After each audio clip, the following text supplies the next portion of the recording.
আজকে বিজ্ঞান অবাক হয়ে যাচ্ছে। স্বামী স্ত্রী একে অপরকে জড়িয়ে ধরে ঘুমান, একই ঘরে ঘুমান, দুইজনের মাঝে ফাঁক রাখবেন না। বিজ্ঞান বলতেছে যারা বিবাহিত মানুষ ঘরের থেকে যখন বাহিরে যায়, যাওয়ার সময় যদি একে অপরকে বুকে জড়িয়ে ধরে যেতে পারে, তারা যেমন ব্যাটারিতে চার্জ দিয়ে আমরা সকালবেলা বাড়ির থেকে মোবাইলটা বের করে নিয়ে যায়, সারাদিন ওই চার্জে যেমন ব্যাটারি চলে, আবার সন্ধ্যাবেলা যেমন চার্জে লাগিয়ে দেই, স্বামী স্ত্রী একে অপরের জন্য তেমনিভাবে চার্জার। আল্লাহ রাব্বুল আলামিন তাদের কর্মক্ষমতাকে বাড়িয়ে দেয়। জোরে বলুন না সুবহানাল্লাহ। সাহেব ঘুমিয়ে আছে আর ভাবি সাহেবা সকালবেলা বাচ্চার হাত দুটো ধরে নিয়ে স্কুলের মধ্যে চলে গেছে। যায় স্বামী স্ত্রীর মধ্যে কেমন যেন একটা ভাটা পড়ে গেছে সম্পর্কের ভিতরে। আরো কয়েকদিন আগে, একদিন পরেই সিরাজগঞ্জের মধ্যে ট্রেনের 9টা বগি লাইনচ্যুত হয়ে পড়ে গেছে। আপনাদের জানা আছে না নাই? ভাইয়ের আমার, 9টা বগি ট্রেনের লাইনচ্যুত হয়ে যে পড়ে যায়, ওই ট্রেনের ডিপার্টমেন্টে ইঞ্জিনিয়ার আছে না নাই? ইঞ্জিনিয়ার আছে, কিন্তু ইমানদার নাই। ওই ইঞ্জিনিয়ার যদি ইমানদার হতো, ইমানের সাথে দায়িত্ব পালন করলে কই দুর্ঘটনাগুলো ঘটতো? আমার জয়পুরহাটের পাশে দিয়ে ট্রেনের লাইন আছে, মাঝে মাঝে দেখা যায় নাটগুলো বিক্রি করে খায় আর ওই জায়গাতে বাঁশের খিল দেয়। আমাদের এই যে প্রতিবেশী যে টাঙ্গাইলের ভিতরে বিয়ের মাত্র 13 দিন পরে জামাই শাশুড়িকে নিয়ে সংসার শুরু করেছে না বেটি? আজ 4-5 সন্তানগুলোর হাতে বড় বড় মোবাইল ফোনে তুলে দিচ্ছেন আপনি। ছেলে কি করে, মেয়ে কি করে, কোন দিকে যাচ্ছে, কেন চোখের নিচে কালো কালো দাগ পড়ে যাচ্ছে, কেন দিনের পর দিন তার পাছাটা শুরু হয়ে যাচ্ছে। আপনি কেমন বাবা, আপনি কেমন মা, একবারও আপনি দৃষ্টি দেখতেছেন না, খেয়াল করতেছেন না। এটা বাপ আর মা নয়, বাপ মা নামের কলঙ্ক। কথা বলুন ঠিক কিনা? ছাতা ধরে স্কুল কলেজ পড়ুয়া ভাই বোনেরা আড্ডা মারে, শীতের দিনে ছাতা ব্যবহার করতেছে। তার মানে যারা বোঝার তারা বোঝেন, বাকি যাদের বোঝার দরকার নেই তাদের বোঝারও দরকার নেই। যে যত ফর্সা তাকে নিয়েই তত সমস্যা, যে যত কালো তার পোশাক দেখবেন তত মোটামুটি একটু হলো। হারামজাদা ছেলে যদি বাপকে ধরে মারে, তা আমি তো দেখি বাপেরই দোষ। কে তুই বিজর মা জন্ম দিছে কারে? আরে সামনে প্লেট দিয়ে বসায় রাখছেন, তার মানে ভিক্ষা করার জন্য তো বসায় রাখছেন। আপনার ছেলে বিয়ে করে নিয়ে আসলো, ও এখনো বউকে কাছে পেল না, আর আপনারা দরজার মধ্যে নিয়ে সমানে কি করতেছেন? নতুন বউ সুন্দরী মানুষ মাথা নিচু করে আছে, আর আশেপাশে নানি দাদিরা এসে দেখো দেখো আমার নাতি বউ একেবারে চাঁদের চাইতে সুন্দরী, সমানে দেখতেছে আর কচ্ছে দোস্ত তুই একটা মাল বিয়ে করছিস রে। যে কয়জন ভিজা সুফিগিরি আর দরবেশগিরি করছে যে হুজুর এগুলো একটা কথা হলো কোরআনের মাহফিলে, এরাই এই পাপগুলো বেশি করে, তার জন্য চামড়ার মধ্যে জলে। কথা বলুন ঠিক কিনা? মোবাইলের মধ্যে নোংরা নোংরা ছবি দেখবেন, আর ছবি অনুযায়ী আপনি আপনার স্ত্রীর সাথে মিলামেশা করবেন। ইসলাম এটা সাপোর্ট করে না। আমার নবী ডাকতে বলেন, আয়েশা দিনের বেলা যেগুলো আমি করি সেগুলো যেমন আমার উম্মতের জন্য দিনের সুন্নত, ও আয়েশা তুমি আমার উম্মতকে বলে দিও রাত্রিবেলা তোমাদের সাথে যে ব্যবহার করি, আমার রাতের ব্যবহারগুলো তেমনি ভাবে আমার উম্মতের জন্য সুন্নত। সুবহানাল্লাহ বলেন। আমার পৃথিবীটা পাপের সাগরে হাবুডুবু খাচ্ছে, মানুষ পাপের প্রতিযোগিতা শুরু করছে, কে কেমনে কার চাইতে বেশি পাপ করতে পারে। নর্মাল পাবলিক ভদ্র সাজার জন্য বিড়ি খাচ্ছে, বিড়িখোর কয়েকদিন পর প্রমোশন নিয়ে সিগারেট ধরতেছে, সিগারেট খোর কয়েকদিন পর আবার মশলা বের করে গাঁজা ঢুকাচ্ছে, গাঁজাখোর আরো কয়েকদিন পর ফেনসিডিল শুরু করতেছে, ফেনসিডিল খোর কয়েকদিন যেতে না যেতে হিরোইনে উন্নতি নিচ্ছে, হিরোইন খোর আবার বাবা খাওয়া শুরু করছে, ইয়াবা খাওয়া শুরু করতেছে। আমার মা বোনগুলো সভ্য ভদ্র সম্ভ্রান্ত সাজার জন্য মোটা কাপড়গুলোকে ছেড়ে দেওয়া পাতলা, এর চাইতে আরো পাতলা, তার চাইতে আরো বেশি পাতলা। এখন যে যত পারতেছে কাপড় চোপড় চিপতেছে, ফাটতেছে, কাটতেছে আর ছাঁটতেছে, নিজের ইজ্জত বের করে দেশের মানুষকে সমানে জাহান্নামের দাওয়াত দিতেছে আর দেখাইতেছে, নিজেকে দামি আর সম্মানী ভদ্র মনে করছে। কথা বলুন ঠিক কিনা? যে মুহূর্তের সম্বন্ধে আমার নবী বলেছেন জ্বলন্ত একটা আগুনের টুকরা হাতের মধ্যে নিয়ে থাকা সহজ, কিন্তু তার চাইতে কঠিন ঈমানের উপরে টিকে থাকা। এই মুহূর্তটা তেমনই একটা মুহূর্ত, যে মুহূর্তে বসে প্রসাব করলে, সুন্নত তরিকায় প্রসাব করলে নাকি ব্যাকডেট বোকা, আর কুকুরের তরিকায় দাঁড়িয়ে দাঁড়িয়ে প্রসাব করলেই নাকি সভ্য আর ভদ্র। যে মুহূর্তে শরীর ঢাকা পোশাক পরলে নাকি জ্ঞান নাই, বুদ্ধি নাই, এটা আনসোশাল, ইউজলেস, বোকা। আর শরীর বের করে ইজ্জত দেখাইতে পারলে নাকি সভ্য ভদ্র আপগ্রেড। যেই মুহূর্তে সত্য কথা বললে কোনো বুদ্ধি নাই, বোকা মানুষ। আর মিথ্যা কথা বলতে পারলেই নাকি চালাক আর মহাজ্ঞানী হওয়া যায়। সেই পাপ আর পাপাচারের মুহূর্তে আপনাকে আমাকে পাপ থেকে বাঁচাইছেন কে? আমরা কোনো পাপ করতেছি? কত মানুষ টিভি, ছবি, গান, নাটক, বাদ্য বাজনা, পাপ, পাপাচার, যাত্রা, থিয়েটার, মদ, গাঁজা, বন্ধু বান্ধব, আনন্দ উৎসব, ষড়যন্ত্র, চক্রান্ত, ইস্টা, জলসা, জি বাংলা, কিরণমালা, কটকটি, পাখি, আরো যে কত কি আছে। শুধু এই পাপ আর পাপ, পাপ নিয়েই নাড়াচাড়া। যে মালিক আমাদেরকে পাপ মুক্ত রেখেছেন তাকে আর একবার ধন্যবাদ জানানোর জন্য আরেকবার শুকরিয়া আদায় করি আলহামদুলিল্লাহ। আসমানের নিচে জমিনের উপরে এর চাইতে কোনো মোবারক মজলিস নাই, দামি জায়গা নেই, শ্রেষ্ঠ জায়গা নেই, বরকতি জায়গা নেই, পবিত্র জায়গা নাই। আমার নবী বলেছেন এটা হলো জান্নাতের বাগান। সুবহানাল্লাহ বলুন। ভাইজান, এখানে যদি ঢোলে বাড়ি পড়তো এর চেয়ে 4 গুণ মানুষ হয়ে যেত। যারা আসতো তারা কিন্তু আজকে আসে না।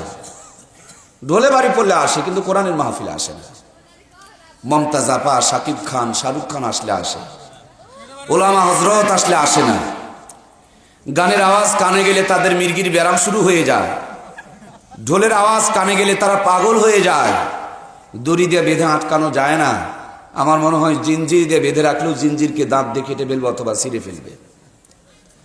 গানের জন্য এত পাগল, কিন্তু কোরআনের জন্য তারা আসতে পারে না, বসতে পারে না। তার মানে তাদের কপাল ভালো, তাদেরকে আল্লাহ ভালোবাসেন না বলে তারা কোরআনের মাহফিলে আসতে পারেন। আমাদেরকে মরার আগেই আল্লাহ জান্নাতের ভিতরে কবুল করেছেন। সুবহানাল্লাহ বলুন। আমরা এখন কোথায় আছি বলুন না? বলুন কোথায় ভাই? কোন সন্দেহ আছে? এক চুল পরিমাণ সন্দেহ নাই। যদি জান্নাতের বাগান নাই হতো তাহলে জাহান্নামী মানুষগুলো তো আসতে পারতো, সুদখোর ঘুষখোরগুলো তো আসতে পারতো। আপনারা কি গেটে চেক করতেছেন যে কোনো সুদখোরকে দেওয়া হবে না ঢুকতে, ঘুষখোরকে দেওয়া হবে না? তারা আসে না, তার মানে তারা জান্নাতি নয়। এইটা জান্নাতের বাগান, তার জন্য ওরা ঢুকতে পারে নাই। আর আমাদেরকে আল্লাহ জান্নাতি হিসাবে কবুল করেছেন বলে আমরা আসতে পেরেছি, বসতে পেরেছি, ঢুকতে পেরেছি। যে মালিক আমাদেরকে জান্নাতি হিসাবে কবুল করেছেন তার কাছে আরো একবার শুকরিয়া আদায় করে নেই, পড়ি আলহামদুলিল্লাহ।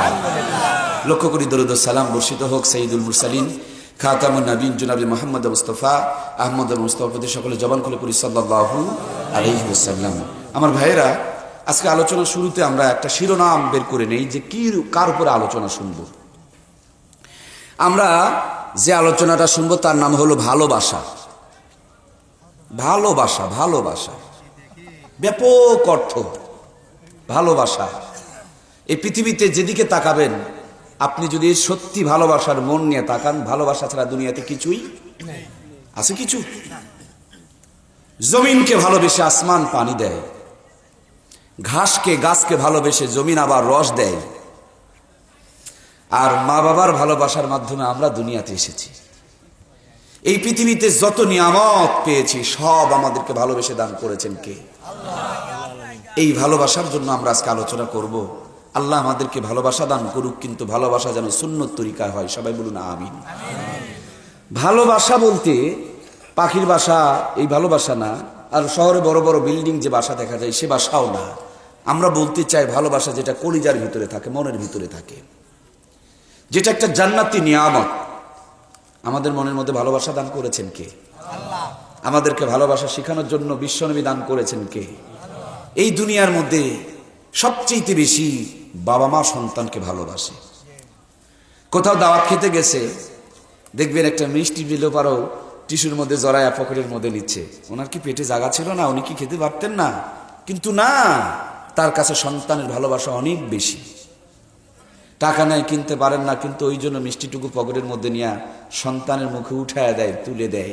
এই মায়ের, এই বাবার কলিজার মধ্যে ভালোবাসাটুকু দান করলেন কে? আল্লাহ। মা বাবাকে ভালোবাসবো, কিন্তু মা বাবাকে যিনি সৃষ্টি করেছেন তাকে তার চাইতে বেশি ভালোবাসবো। কয়েকদিন আগে আমাদের বাংলাদেশের দক্ষিণ অঞ্চলে নদী পার হচ্ছিল মা, বাবা এবং ছেলে। নদী পার হতে গিয়ে নদীটা ডুবে গেছে। আপনার সম্ভবত এটা ওই পিরোজপুর এলাকায়। তো প্রচন্ড স্রোত, মা বোরকা পরে আছে, ডুবে যাচ্ছে।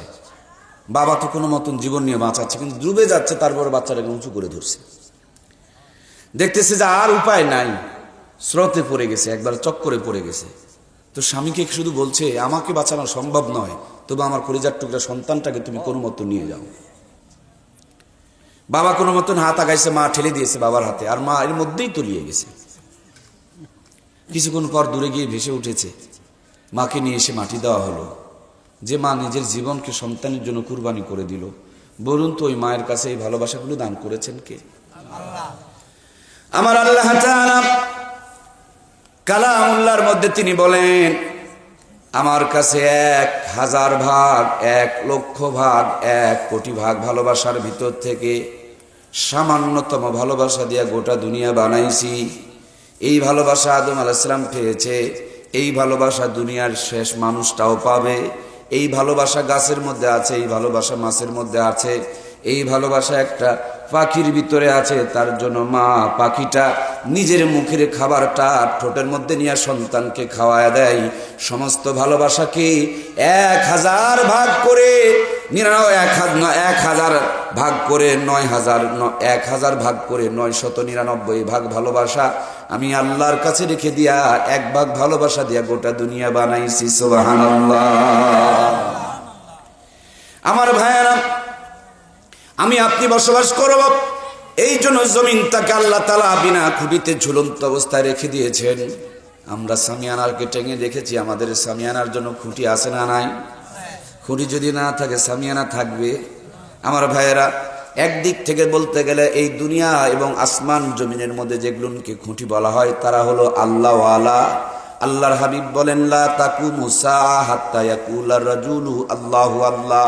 ততক্ষণ পর্যন্ত আল্লাহ দুনিয়াকে কিয়ামত ঘটাবেন না যতক্ষণ পর্যন্ত দুনিয়ার মধ্যে একজন ব্যক্তিও আল্লাহ বলনেওয়ালা থাকবে। সুবহানাল্লাহ।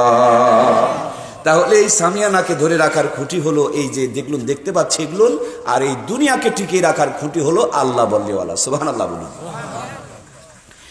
জমিনটাকে বিছানা শুরু বিছিয়ে দিয়েছেন। যখন বৃষ্টি আসে, বৃষ্টির পানিগুলো বদনার লল দিয়ে যেমনি ঢেলে দেওয়া হয়, তেমনি যদি ঢেলে দেওয়া হতো যেখানে পড়তো সেই জায়গাটা গর্ত হয়ে যেত। বিল্ডিংয়ের উপরে পড়লে বিল্ডিংটা ধ্বংস হয়ে যেত। কোন মানুষের উপরে একবারে যদি পানিগুলো ঢেলে দিতেন, আল্লাহ তাআলা লোকটা নিঃশ্বাস বন্ধ হয়ে মারা যেত।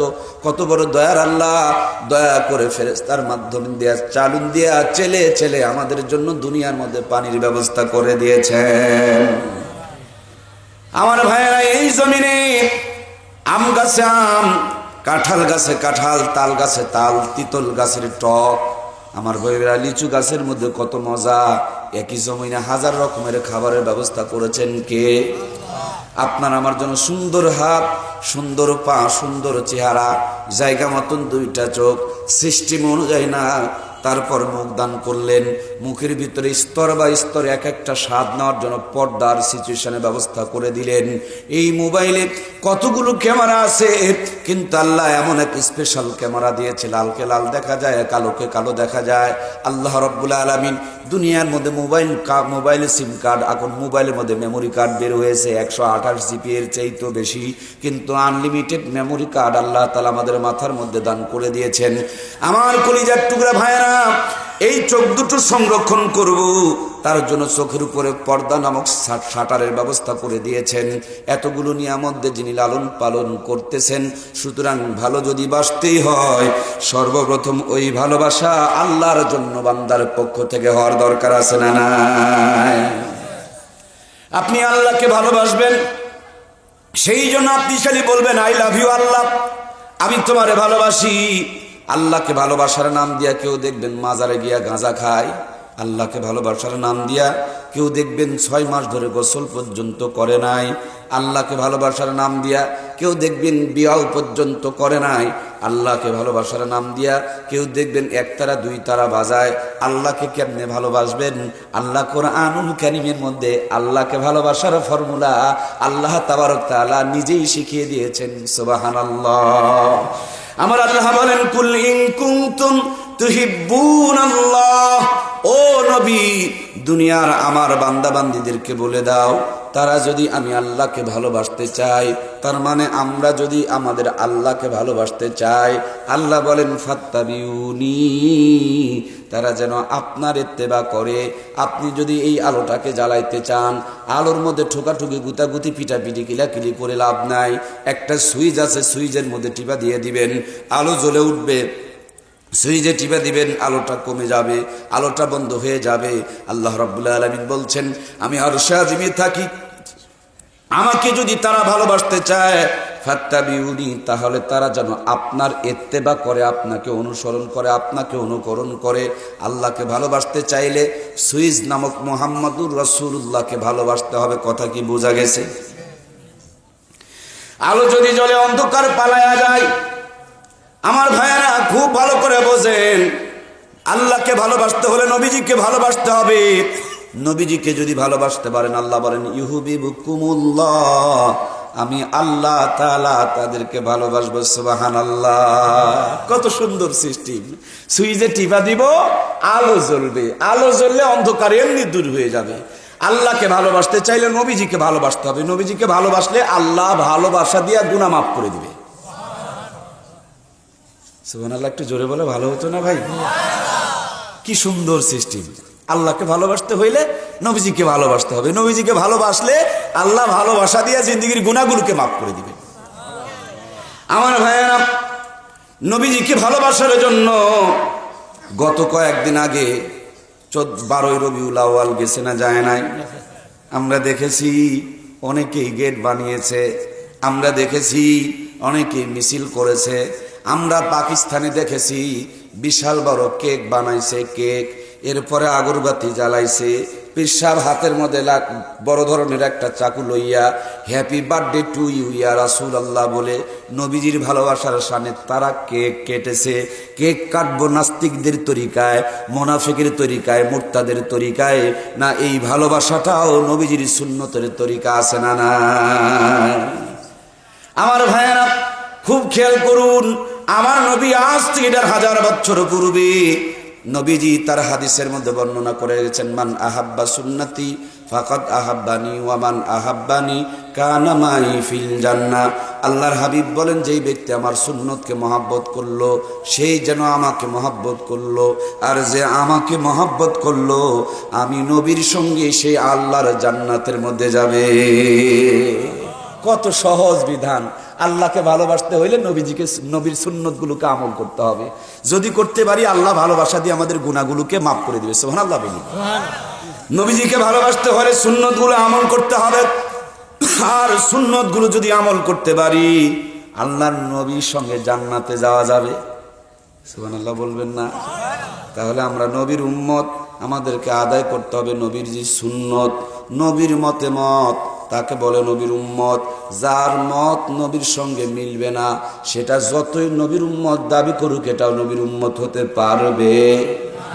নবীর মতে পানি খাও, নবীর মতে হাঁটো, নবীর মতে কথা বলো, নবীর মতেই তুমি হাসো, নবীর মতে বিয়ে করো, নবীর মতে সংসার করো, নবীর মতে ঘুমাও, নবীর মতে ঘুম থেকে জাগ্রত হও, নবীর মতে নামাজ পড়ো, নবীর মতে রোজা করো, নবীর মতে ব্যবসা করো, নবীর মতো চাকরি করো, নবীর মতে সংসার করো। নবীর মতে যদি জীবন করতে পারো তোমার জন্মের পর থেকে মৃত্যু পর্যন্ত পুরা জিন্দেগি আমার আল্লাহ তাআলার ইবাদত হয়ে যাবে। সুবহানাল্লাহ। আমরা জন্ম থেকে যদি তাকাই, জন্মের মধ্যে নবীজির সুন্নত আছে। যখন একজন সন্তান দুনিয়াতে আসবে, আসার পর ডান কানে আজান, বাম কানে একামত দাও, এটা কার সুন্নত? ভাই বলুন না, বলুন না, কার সুন্নত? আমার নবীজির সুন্নত। আপনি যখন ডান কানে আজান দিলেন, এই ডান কানে টিকা দেওয়া হলো, ভ্যাকসিন দেওয়া হলো। বাম কানে যখন একামত দেওয়া হলো, বাম কান টিকা দেওয়া হলো, ভ্যাকসিন দেওয়া হলো, আপনাকে জানিয়ে দেওয়া হলো আপনার আজান হয়ে গেছে, একামত হয়ে গেছে। সামনে খালি কিসের নামাজ বাকি? কোন নামাজের আজান একামত নাই? বলুন না ভাই। আজান একামত নাই, কারণ এটা জন্মের পর হয়ে গেছে। এখন খালি নামাজটুকু বাকি আছে। আজান আর একামতের মধ্যে লম্বা সময় অতিক্রম করা যায়। আজান হওয়া, একামত হওয়ার পর পর নামাজ আদায় করতে হয়। তার মানে আপনার জন্মের মধ্যে দিয়াই বিশ্ব নবীর সুন্নত আদায় হয়ে যাচ্ছে। দুনিয়াতে ভূমিষ্ঠ হলেন ছোট্ট বাচ্চা, এই বাচ্চার মুখে এখন কেবল খাবার শিখেছে। নবীজির জামানায় ছোট্ট ছোট্ট বাচ্চাগুলো ভূমিষ্ঠ হলে মায়েরা বাবারা কোলের মধ্যে নিয়া বিশ্ব নবীর কাছে যেতেন, নবীজির কোলের মধ্যে তুলে দিতেন। আল্লাহর হাবিব মিষ্টি খেজুরগুলো চাবায়া চাবায়া বিশ্ব নবী তার বরকতি জবানের লালা সহকারে বাচ্চাদের মুখের মধ্যে উঠায়া দিতেন। ওই জবান যেন জান্নাতি জবান হয়ে যেত। সুবহানাল্লাহ। এই জামানায় আপনার আমার জন্য সুন্নত হবে। আমার কলিজার টুকরা ভাইয়েরা, হক্কানি যারা ওলামা ইকরাম আছে, আল্লাহর ওলি আছে, যেমন আমাদের এই এলাকার মধ্যে মোলাম গাড়ি পিসা হুজুর আছে না নাই? বগুড়া জামিল মাদ্রাসার বড় বড় মুহাদ্দিস হুজুর সাহেবরা আছেন না নাই? সম্ভব যদি হয়, ছোট্ট বাচ্চা জন্মগ্রহণ করলে বাচ্চাকে কোলের মধ্যে নিয়ে যাবেন, তাদের কাছে সুন্দর করে নামটা রাখায় নিবেন। ওদের বরকতি জবান, যেই জবানে মিথ্যা কথা বলে না, যেই জবানে গীবত করে না, যেই জবানে শিকায়ত করে না, যে জবানে কোনোদিন হারাম খায় না, যে জবানে কোরআনুল কারীমের তেলাওয়াত হয়, যে জবান সব সময় দরুদ শরীফে জিন্দা থাকে, যে জবান সর্বসময় আমার আল্লাহকে ডাকে, ওই জবানের বরকতি লালা সহকারে আপনার সন্তানের জবানে যখন উঠায় দিবেন, আপনার সন্তান মরার আগের দিন পর্যন্ত বরকতি জবান নিয়ে দুনিয়াতে থাকতে পারবে। আমাদের বাচ্চাগুলো ক্লিনিকে হয়, জন্মের পর আজান একামতের খবর, সিরিয়ালে তো ঢুকাইছে 20টা, ওটা যেতে দিবে নাকি? আজকে দুরবস্থাটা কেন এরকম? মানুষগুলো বেয়াদব হয়ে যাচ্ছে কেন? গোড়াতেই প্রবলেম। জন্মের পর আজানও নাই, একামত নেই। আর পরে বাচ্চা খেতে শিখলো, ভালো কোনো আল্লাহওয়ালার সাথে সম্পর্ক নাই। আমার ভাইয়েরা, বাচ্চাটা যখন ভূমিষ্ঠ হলো, এই বাচ্চাটাকে দ্বীনের জ্ঞান দেওয়ার দরকার আছে না নাই? বাচ্চা আপনার ছোট, রোগ প্রতিরোধ ক্ষমতা কম, এই জন্য বাচ্চাকে কাপড় পরিয়ে রাখো, এই জন্য বাচ্চাকে সিস্টেম করে সময় মতন 6টা টিকার কোর্স মেনটেন করো। কি যেন টিটিনাস টিকা, এরপরে এই টিকা সেই টিকা, 6টা টিকা আছে না নাই?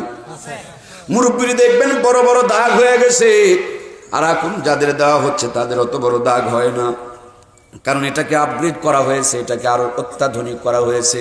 ও বন্ধু, তুমি তোমার সন্তানকে টিকা দেওয়া নিচ্ছ যাতে করে সন্তানকে মরার আগ পর্যন্ত 6টা রোগে অ্যাটাক করতে না পারে। আমি আপত্তি করব না, আপনি আপনার সন্তানের নিরাপত্তার জন্য টিকা দিতেই পারেন। তার চাইতে বড় নিরাপত্তার জন্য আল্লাহর কোরআনুল কারীমের শিক্ষা দেওয়ার দরকার আছে না না? আমরা খালি বলি আব্দুল কাদের জিলানী, তিনি নাকি মায়ের পেট থেকে 18 পারা কোরআনের হাফেজ ছিল কিনা তা নিয়ে আমার আলোচনা করার বিষয় না, কিন্তু আমি যতটুকু জানি আব্দুল কাদের জিলানীর মা ছিলেন 18 পারা কোরআনের হাফেজা। সকাল সন্ধ্যা রাত তারা দুপুর বুকের থেকে দুধ পান করাইতেন, ঘুম পাড়াইতেন, সর্বসময় কোরআনুল কারীমের তেলাওয়াত করতেন। মায়ের ঠোঁটে কোরআনুল কারীমের তেলাওয়াত শুনে শুনে হযরতে আব্দুল কাদের জিলানী 18 পারা কোরআনকে মুখস্থ করে ফেলেছিলেন। ওস্তাদজি সবক দিয়েছিলেন, প্রথম দিন আউযুবিল্লাহ বিসমিল্লাহ, দ্বিতীয় দিন যেমনি সবক শুনতে চেয়েছে, এক বৈঠকে 2 সিস্টেমে 9 18 পারা কোরআনুল কারীমকে হেফজ শোনায়া দিয়েছে। আমাদের মায়েরা কিরণমালা কটকটি পাখির জিন্দেগিতে হাফেজ, ওরা আয়েশা সিদ্দিকা, ফাতিমাতু জোহরা, খাদিজাতের মতন না। আমার মায়েদের পেটে বাচ্চা আসলে এই বাচ্চা পেটের মধ্যে নিয়ে নাটকের বই, গানের বই, টিভি, সিনেমা, তারপরে সিরিয়াল মেনটেন করা শুরু করে। অথচ আল্লাহর হাবিব হাদিসের মধ্যে বলেছেন, যখন পেটের মধ্যে সন্তান আসে ওই মুহূর্তে যদি মা কষ্ট করে নামাজ পড়ে, নরমাল সুস্থতার মুহূর্তে 2 রাকাত নামাজ পড়লে যেই সওয়াব, অসুস্থতার মধ্যে পেটের মধ্যে সন্তান নিয়া 2 রাকাত নামাজ পড়লে এই 2 রাকাত তখনকার 70 রাকাতের সমপরিমাণ। আপনি খেতে পারছেন না, একটু যদি আপনি যদি সুন্দর করে কষ্ট করে যদি একটু রোজা রাখতে পারেন, আল্লাহ তাআলা আরো সওয়াব দান করবেন। পেটে সন্তান নিয়ে আল্লাহর কোরআনুল কারীমের তেলাওয়াত করবেন। ও কলিজার টুকরা ভাইয়েরা, বলুন তো দেখি, কোরআনুল কারীমের তেলাওয়াত করলে কি পেটের সন্তানের উপরে কোরআনের প্রভাব পড়ে কি পড়ে না? আপনি যদি ধোঁয়ার পরিবেশে থাকেন, ধোঁয়া দিয়া নিঃশ্বাস বন্ধ হয়ে যেতে চায়, ধুলার পরিবেশে থাকলে ধুলা দিয়া নিঃশ্বাস বন্ধ হয়ে যেতে চায়, আতরের পরিবেশে যদি থাকেন, ফুলের বাগানের মধ্যে যদি থাকেন, ফুলের সৌরভে হৃদয়টা হাসি খুশিতে বুলবুল হয়ে যেতে চায়। পেটে সন্তান নিয়া মা যদি আল্লাহর কোরআন পড়ে, ওই কোরআনের প্রভাবটা মা সন্তানের পেটের মধ্যে পড়ে, পেটের থেকেই আল্লাহওয়ালা সন্তান দুনিয়ার মধ্যে আসতে শুরু করে দেয়। মা দুধ পান করাচ্ছেন, সোফা সেটে বসে সন্তান দুধ পান করছে, আবার মাঝে মাঝে ছোটবেলার থেকে টিভি দেখতেছে, ছবি দেখতেছে। এখনকার ডিজিটাল জামানা, আমাদের বাচ্চা কাচ্চা খালি দেখবেন মোবাইলের পাগল। এই যে বড় বড় মোবাইল ফোন, কত যে গেম বের হয়েছে রে বাবা, এই জিনিস যত ছোট বোঝেও তেমন ছোট না। বুড়া মানুষ দাদুরে দেখেন কিছু বুঝবে না, আর নিয়ে আসেন 6 বছরের বাচ্চা, দেখেন কোন আগানি সব টেবিল। আমার প্রাণপ্রিয় ভাইয়েরা, সেই জন্য আপনাকে আমাকে মোবাইল থেকে সন্তানগুলোকে দূরে রাখতে হবে, কারণ মোবাইলের মধ্যে ভালো আছে খারাপও। ভালোগুলো যখন বুঝতে শিখবে তখন তাদের হাতে মোবাইল দিতে হবে, যতক্ষণ পর্যন্ত ভালো বুঝতে শিখে নাই ততক্ষণ পর্যন্ত তাদের মোবাইল হাতে দেওয়া যাবে না। আমার প্রাণপ্রিয় ভাইয়েরা, সন্তান দুনিয়াতে আসলো, দুনিয়াতে আসার সিস্টেম হতে হবে নবীজির সুন্নত তরিকায়। সন্তান দুনিয়াতে এসে কথা বলতে শিখেছে। আপনার সন্তানকে আগে স্কুলে নয়, কেজিতে নয়, কিন্ডারগার্টেনের মধ্যে নয়, কেজি স্কুল তো এখন নতুন এক যন্ত্রণা শুরু করে দিয়েছে। কে বলেছে কেজি স্কুলে বাচ্চাদের পড়াইতে নিয়ে যাওয়া হয়? বাচ্চাদের পড়াইতে নয়, কেজি স্কুলে এখন বাচ্চাদের মায়েদের আড্ডার কারখানা। কালকে মোকামতলা চলেন আমার সাথে, আমি দেখাবো। এ কি অবস্থা গো, খালি খেতা সেলাই করে। উরি বাবা রে বাবা, খেতাতে আছে হুজুর আমার। খেতার ভিতর দিয়ে আরো অনেক কথা, সব কথা বলা যাবে না। সাহেব ঘুমিয়ে আছে, আর ভাবি সাহেবা সকালবেলা বাচ্চার হাত দুটো ধরে নিয়ে স্কুলের মধ্যে চলে গেছে। এই যে শুরু হলো মোবাইল টিপাটিপি, মেসেঞ্জার, ফেসবুক, ইউটিউব, ইন্টারনেট, এই করতে করতে এখন ঘরের ভালোবাসা কেজি কিন্ডারগার্টেনের ওই স্কুলের বারান্দা দিয়ে কোন দিকে যে গেছে আর খুঁজেই পাওয়া যায় না। এই উঠতেছে 9টায় 10টায়, ভার্সিটিতে যায় না, কলেজে যায় না, চাকরিতে যায়। স্বামী স্ত্রীর মধ্যে কেমন যেন একটা ভাটা পড়ে গেছে সম্পর্কের ভিতরে। কিছুদিন আগে একটা এই যে দিনাজপুরের ঘটনা, কেজি স্কুলের মধ্যে ওই ছোট বাচ্চারা পড়াইতে নিয়ে যায়, তো হঠাৎ করে একটু এদিক সেদিক ছেলে পেলে কিংবা ওই যে সেই নানানভাবে একটা গ্যাপ রিলেশন হয়ে গেছে। তো স্বামী চিন্তা করতেছে, বেশি শিক্ষিত মানুষ না, তারপরও চিন্তা করতেছে কি রে, কেজি স্কুলে বাচ্চাকে নিয়ে যাইতে যাইতে বাচ্চার মাকে অন্যদিকে কোনো লাইন মারা শুরু করলো নাকি।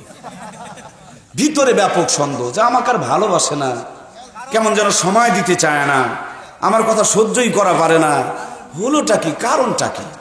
সন্দেহ মনের মধ্যে নিয়ে রাত্রিবেলা ঘুমাইছে, আর ওই মোবাইলটা চার্জের মধ্যে লাগাইছে, টাচ মোবাইলটা চার্জের মধ্যে লাগাইছে।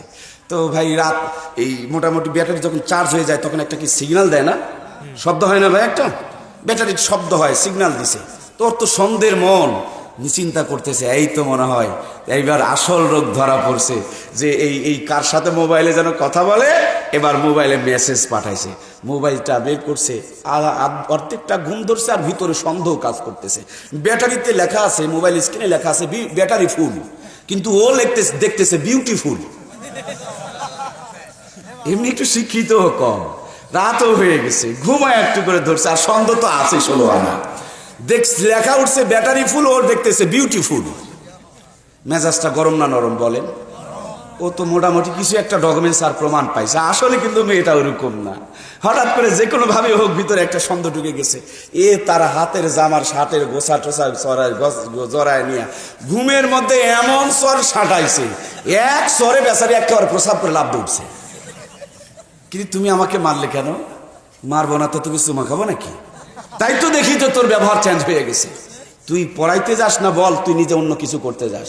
তোর মোবাইলে এই রাত 12টার সময় বিউটিফুল লেখে কে মেসেজ পাঠায়, তুই আগে উত্তর দে সেটা।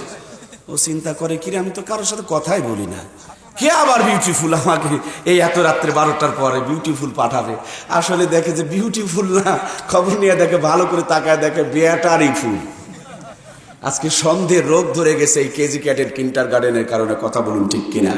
আমাদের বোনেরা সেখানে গিয়া যে কি তামাশাটা শুরু করছে। আল্লাহ তাবারক তাআলা এই ভাইরাস মুক্ত পরিবেশ থেকে মুসলমানদের মা বোনগুলোকে হেফাজত করুক, জোরে বলুন আমিন।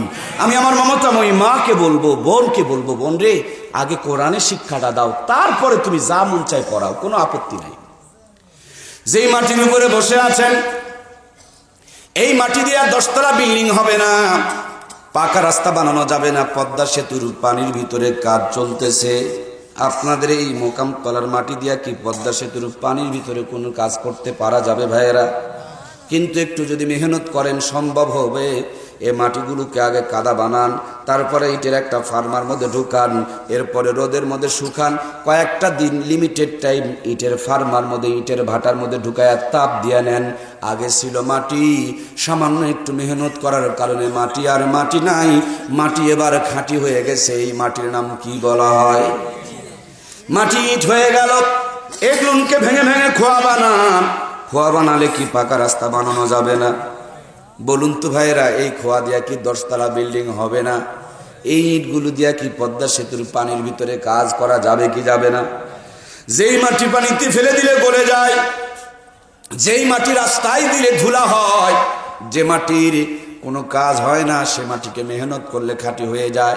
আমি বলবো আপনার ছেলেকে ডাক্তার বানান, আমি বলবো আপনার ছেলেকে মাস্টার বানান, আমি বলবো আপনার ছেলেকে ইঞ্জিনিয়ার বানান, কিন্তু আগে নয়। মাটি দিয়া যেমন বিল্ডিং হয় না, পানির ভিতরে কাজ করা যায় না।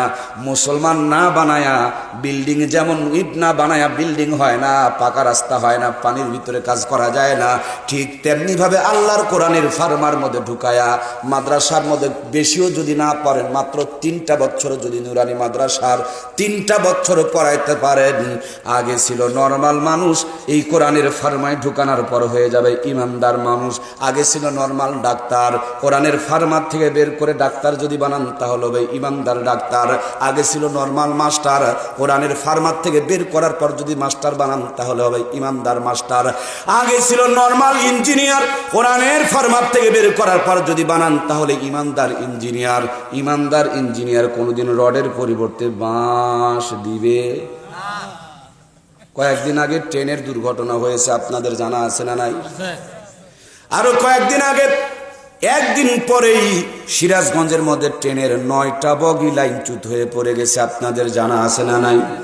ভাইয়ের আমার, 9টা বগি ট্রেনের লাইনচ্যুত হয়ে যে পড়ে যায়, ওই ট্রেনের ডিপার্টমেন্টে ইঞ্জিনিয়ার আছে না নাই? ইঞ্জিনিয়ার আছে, কিন্তু ইমানদার নাই। ওই ইঞ্জিনিয়ার যদি ইমানদার হতো, ইমানের সাথে দায়িত্ব পালন করলে কই দুর্ঘটনাগুলো ঘটতো? আমার জয়পুরহাটের পাশে দিয়ে ট্রেনের লাইন আছে, মাঝে মাঝে দেখা যায় নাটগুলো বিক্রি করে খায়, আর ওই জায়গাতে বাঁশের খিল দেয়।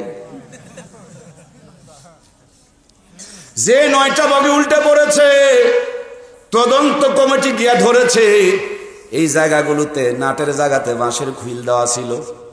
আমার ভাইয়েরা, এটা যদি ইমানদার হতো, নাটগুলো যখন বিক্রি করতে যেত, ইমানের সফটওয়্যার তাকে ধরে ফেলে দিত, না বেতন যেটুকু তোমার সেটুকুই হালাল, এই নাট বিক্রি করার টাকা কোনোদিন তোমার জন্য হালাল হতে পারে? এই হারাম টাকা দিয়া তোমার স্ত্রীকে যদি তুমি খাওয়াও, স্ত্রী তোমাদের কথা শুনবে না। সন্তান যদি মানুষ করো, এই সন্তান কোনোদিন আল্লাহওয়ালা সন্তান হবে না। এই হারাম দিয়া যদি বড় বিল্ডিং বানাও, বড় বিল্ডিং এ তুমি সুখে থাকতে পারবা? আমার ভাইয়েরা, মাঝে মাঝে ডাক্তারগুলো হাসপাতালে যখন বসে, তখন রুগীর রোগ ধরতে পারে। যেমনি ক্লিনিকে বসে, তখন আবার 16 আনায় ধরে। তার মানে ডাক্তার নয়, এগুলো হলো বাটপার। টাকা নাই, তার জন্য রোগ ধরার মতন তার যোগ্যতা নাই। যেখানে 500 টাকা ভিজিট পাই, তখন আবার রোগ ধরতে ভালোই বুঝতে পারে। তার মানে বোঝা গেল এগুলো ডাক্তার নয়, বাটপার হয়ে গেছে। এই ডাক্তার হওয়ার আগে যদি ইমানদার হতো, কোরআনের ফার্মার মধ্যে ঢুকানো যেত, আল্লাহর কোরআনের ভয় যদি তার কলেজার মধ্যে সেটিং হয়ে যেত, বাংলাদেশে হাসপাতালে যেই পরিমাণ ওষুধগুলো আমার ভাইয়েরা চোরা কারবারি হয়ে বিক্রি হয়ে যাচ্ছে, রোগীগুলো আমার ভাইয়েরা অসাবধানতার কারণে, তারপরে অবহেলার কারণে মারা যাচ্ছে। হাসপাতালগুলোর মধ্যে অনেক রোগী মুক্তি পেয়ে যেত। কথা বলুন ঠিক কিনা?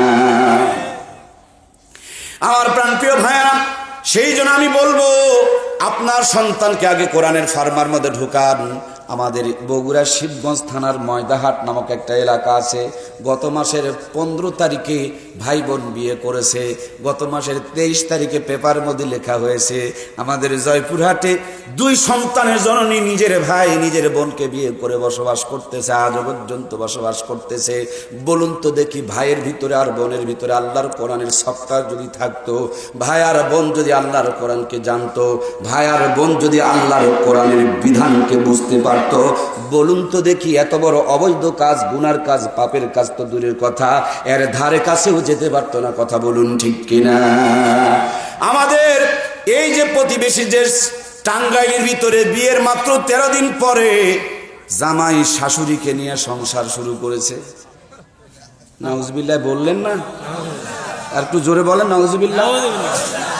ওই জামাইয়ের ভিতরে যদি আল্লাহর কোরআনের জ্ঞান থাকতো, শাশুড়ি বেচারি যদি আল্লাহর কোরআনের জ্ঞান একটুও পাইতো, বলুন তো দেখি এই অঘটনগুলো কি ঘটতো? আমার কলিজার টুকরা প্রিয় ভাইয়েরা, যত অঘটন, যত দুর্নীতি, যত অশান্তি, সরকারকে দোষ দিয়া লাভ নাই।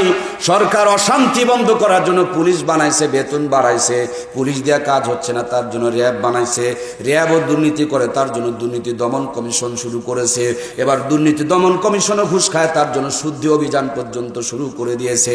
আসলে মূল ফর্মুলা হলো আল্লাহর কোরআনের সফটওয়্যার যদি 16 কোটি মানুষের ভিতরে একটা করে ঢুকায় দেওয়া যেত, এই সফটওয়্যার সব সময় ভাইরাস মুক্ত রাখতো, সব সময় হালাল খাওয়ার তাগিদ দিত, 5 ওয়াক্ত নামাজের কথা বলতো, চুরি যখন করতে যেত আল্লাহকে মনে করায় দিত, বাংলাদেশে অটোমেটিকলি সব অন্যায়গুলো বন্ধ হয়ে যেত। ঠিক কিনা?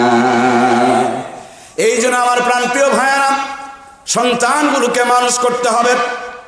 আজ লেখাপড়া, স্কুল, কলেজ, বিশ্ববিদ্যালয়, ভার্সিটির দিকে তাকায় দেখেন। ও আমার কলিজার টুকরা ভাইয়েরা, গ্রামগঞ্জের পরিবেশ, মূল কথা আপনাদেরকে খালি বোঝাইতে চাই, শিক্ষা প্রতিষ্ঠানে গিয়ে দেখেন এখন আর তেমন লেখাপড়া। পাশার মধ্যে আগে একটা করে ব্যাগ ঝুলায় রাখতো, এখন ব্যাগও পাওয়া যায়। এই যে মোবাইল ফোন, এই মোবাইলে ভিডিও করে নেয়, ছবি তুলে নেয়, তারা মোবাইলেই সব যেন বানায় দিয়েছে। যেমনি রাতের 10টা বেজে যায়, আমাদের ভাই বোনেরা আর লেখাপড়ার টেবিলের মধ্যে নাই, ঘরের ভিতরে গিয়া জানালা দরজা বন্ধ করে ওখানেও ঘষাঘষি করে। তার মানে মোবাইল শুধু ঘষে না, এরা নিজের জীবনটাও পর্যন্ত ঘষে ঘষে শেষ করে ফেলছে। কথা বলুন ঠিক কিনা? ল্যাপের বাহিরে যেটা ঘষাঘষি করে তার ভিতরে ভালো কিছু বিরাজ করে, ল্যাপের ভিতরে মানে এর ভিতরে ভাইরাস আছে। কথা বলেন ঠিক না বেঠিক? আজ 4-5 সন্তানগুলোর হাতে বড় বড় মোবাইল ফোনে তুলে দিচ্ছেন আপনি। ছেলে কি করে, মেয়ে কি করে, কোন দিকে যাচ্ছে, কেন চোখের নিচে কালো কালো দাগ পড়ে যাচ্ছে, কেন দিনের পর দিন তার পাছাটা শুরু হয়ে যাচ্ছে। আপনি কেমন বাবা, আপনি কেমন মা, একবারও আপনি দৃষ্টি দেখতেছেন না, খেয়াল করতেছেন না। এটা বাপ আর মা নয়, বাপ মা নামের কলঙ্ক। কথা বলুন ঠিক কিনা? সময়ের আগে তাদের হাতে দেওয়া যায় না। আপনি যদি একটা ছোট্ট বাচ্চার হাতে আগুন তুলে দেন, এটাও যেমন অপরাধ। আমিও মনে করব যে যাদের পর্যাপ্ত পরিমাণ পরিপূর্ণ জ্ঞান আসে নাই, বুদ্ধি আসে নাই, তাদের হাতে মোবাইল তুলে দেওয়াটাও তার চাইতে বেশি অপরাধ। এই মোবাইলের কারণে পরক্রিয়া, প্রেম, ভালোবাসা এত নোংরামি পর্যায়ে গেছে। কয়েকদিন আগে ময়মনসিংহ মাহফিলে যাচ্ছি, বগুড়া মাস্তান ঘরে এদিক দিয়ে ঢুকবো, ওই যে জাদুঘরের সামনে একটা জায়গা আছে না ভাই, জাদুঘরের এ পাশে আর কি, ওখানে গিয়ে দেখি ছাতা ধরে স্কুল কলেজ পড়ুয়া ভাই বোনেরা আড্ডা মারে। শীতের দিনে ছাতা ব্যবহার করতেছে, তার মানে যারা বোঝার তারা বোঝেন, বাকি যাদের বোঝার দরকার নেই তাদের বোঝারও দরকার নেই। এসব হলো এগুলোর ফসল। কথা বলুন ঠিক কিনা? এই জন্য আমার প্রিয় বন্ধুরা, এগুলো যেমনি ভালো তেমনি আবার খারাপ। এটাকে ভালো হিসাবে ব্যবহার করতে পারলে এটা আপনাকে জান্নাতে নিয়ে যাবে, আর এটার যদি অপব্যবহার হয় এটাই আপনাকে জাহান্নামী বানানোর জন্য যথেষ্ট। ঠিক কিনা? প্রাণপ্রিয় ভাইয়েরা, আমার পূর্বে বিশেষ মেহমান আলোচনা করছিলেন। আলোচনার মধ্য দিয়া তিনি যুবকদের বিবাহের ব্যাপারে একটা হাদিসের আলোচনা করেছিলেন। ওই হাদিসের মধ্যে বিশ্বনবী বলেছেন, ওয়ালি মালিহা ওয়ালি জামালিহা ওয়ালি দীনিহা ওয়ালি নাসাবিহা ফাজফার বিজাতিদ দ্বীন। আল্লাহর হাবিব বলছেন, যুবক যখন তুমি বিয়ে করতে যাবা 4টা জিনিসের দিকে খেয়াল রাখবা। 1 নম্বর সৌন্দর্যের দিকে, 2 নম্বর বংশের দিকে, 3 নম্বর সম্পদের দিকে, 4 নম্বর দিনের দিকে। আল্লাহর নবী বলেন ফাজফার বিজাতিদ দ্বীন, সবচাইতে বেশি ধার্মিকতার দিকে খেয়াল রাখবা। এখন তো ডিজিটাল জামানা, কোনটা কালার কোনটা ধলা এগুলো বোঝা যায় না। কালো মানুষ বিউটি পার্লারে ঢোকে আর ময়দা আটা মেঘে ফর্সা সুন্দর হয়ে যায়। ঠিক কিনা? প্রতিযোগিতা চলছে, সুন্দরী প্রতিযোগিতা। যে যত ফর্সা তাকে নিয়েই তত সমস্যা, যে যত কালো তার পোশাক দেখবেন তত মোটামুটি একটু হলেও ভালো, পোশাক দেখবেন তত সাবলীল, পোশাক দেখবেন তত মোটা।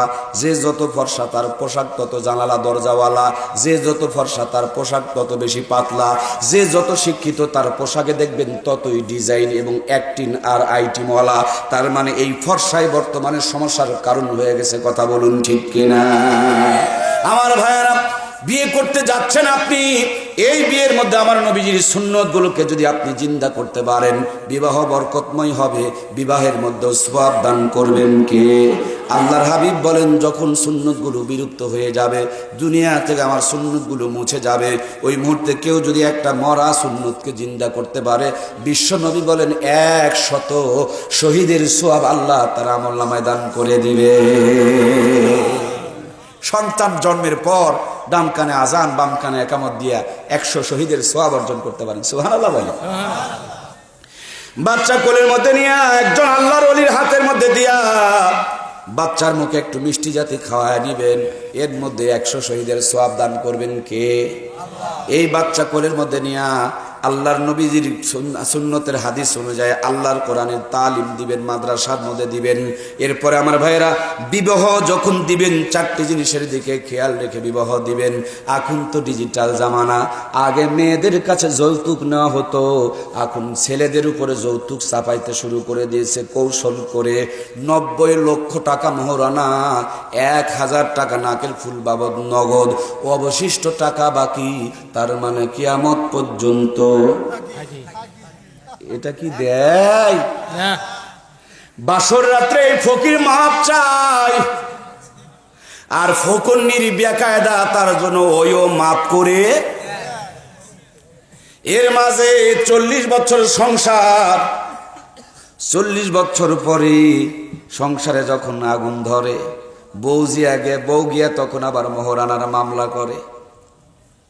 40 বছর আগে বাসর ঘরে মাফ করছে না করে নাই? 40 বছর পরে যদি আবার মোহরানার মামলা করে, তাহলে বুঝতে হবে এটা মাপ হয়। আপনি যে এর ভিতরে 5টা সন্তান জন্ম দিলেন, এই যে এক চাচা করে ফেলছে, কি জন্মা? এ জন্মা না, এটা বি জন্মা। ভালো জাদা না হারাম জাদা? এখন হারামজাদা ছেলে যদি বাপকে ধরে মারে, ওয়াজ কি বুঝা পারিচ্ছে? ওয়াজ কি বুঝা যায়? হারামজাদা ছেলে যদি বাপকে ধরে মারে, তা আমি তো দেখি বাপেরই দোষ। কে তুই বিজর মা জন্ম দিছ কে? ওয়াজ কি বুঝা পারিচ্ছে? বিজর মা ছেলে যদি মার চুলের ছুটি ধরে মারে, বুঝে নিতে হবে এটা মায়েরই দোষ। মা পেটের মধ্যে সন্তান নিয়ে ভুঁড়ি বের করে দেখাইছে, মা এই সন্তানকে কেজি স্কুলে পড়াইছে, আল্লাহর কোরআনকে চিনায় নাই। মা এই সন্তান কোলের মধ্যে নিয়ে কটকটি সিরিয়াল মেনটেন করেছেন, নামাজ পড়ে নাই। এই জন্য সন্তান এখন চুলের ঝুঁটি ধরে টেনে নিয়ে বেড়ায়। আমার প্রাণপ্রিয় ভাইয়েরা, কথা বলছিলাম আপনাদের খেদমতে, সুন্নতগুলোকে জিন্দা করতে হবে, সুন্নতগুলোকে আমল করতে হবে।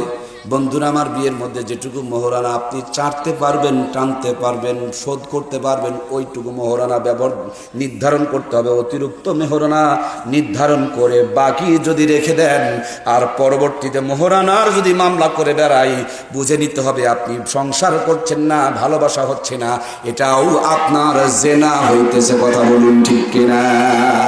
বাংলাদেশে অর্ধেক সংখ্যক মানুষ এখন এই জেনার মধ্যে লিপ্ত, বিয়ে করার পরও।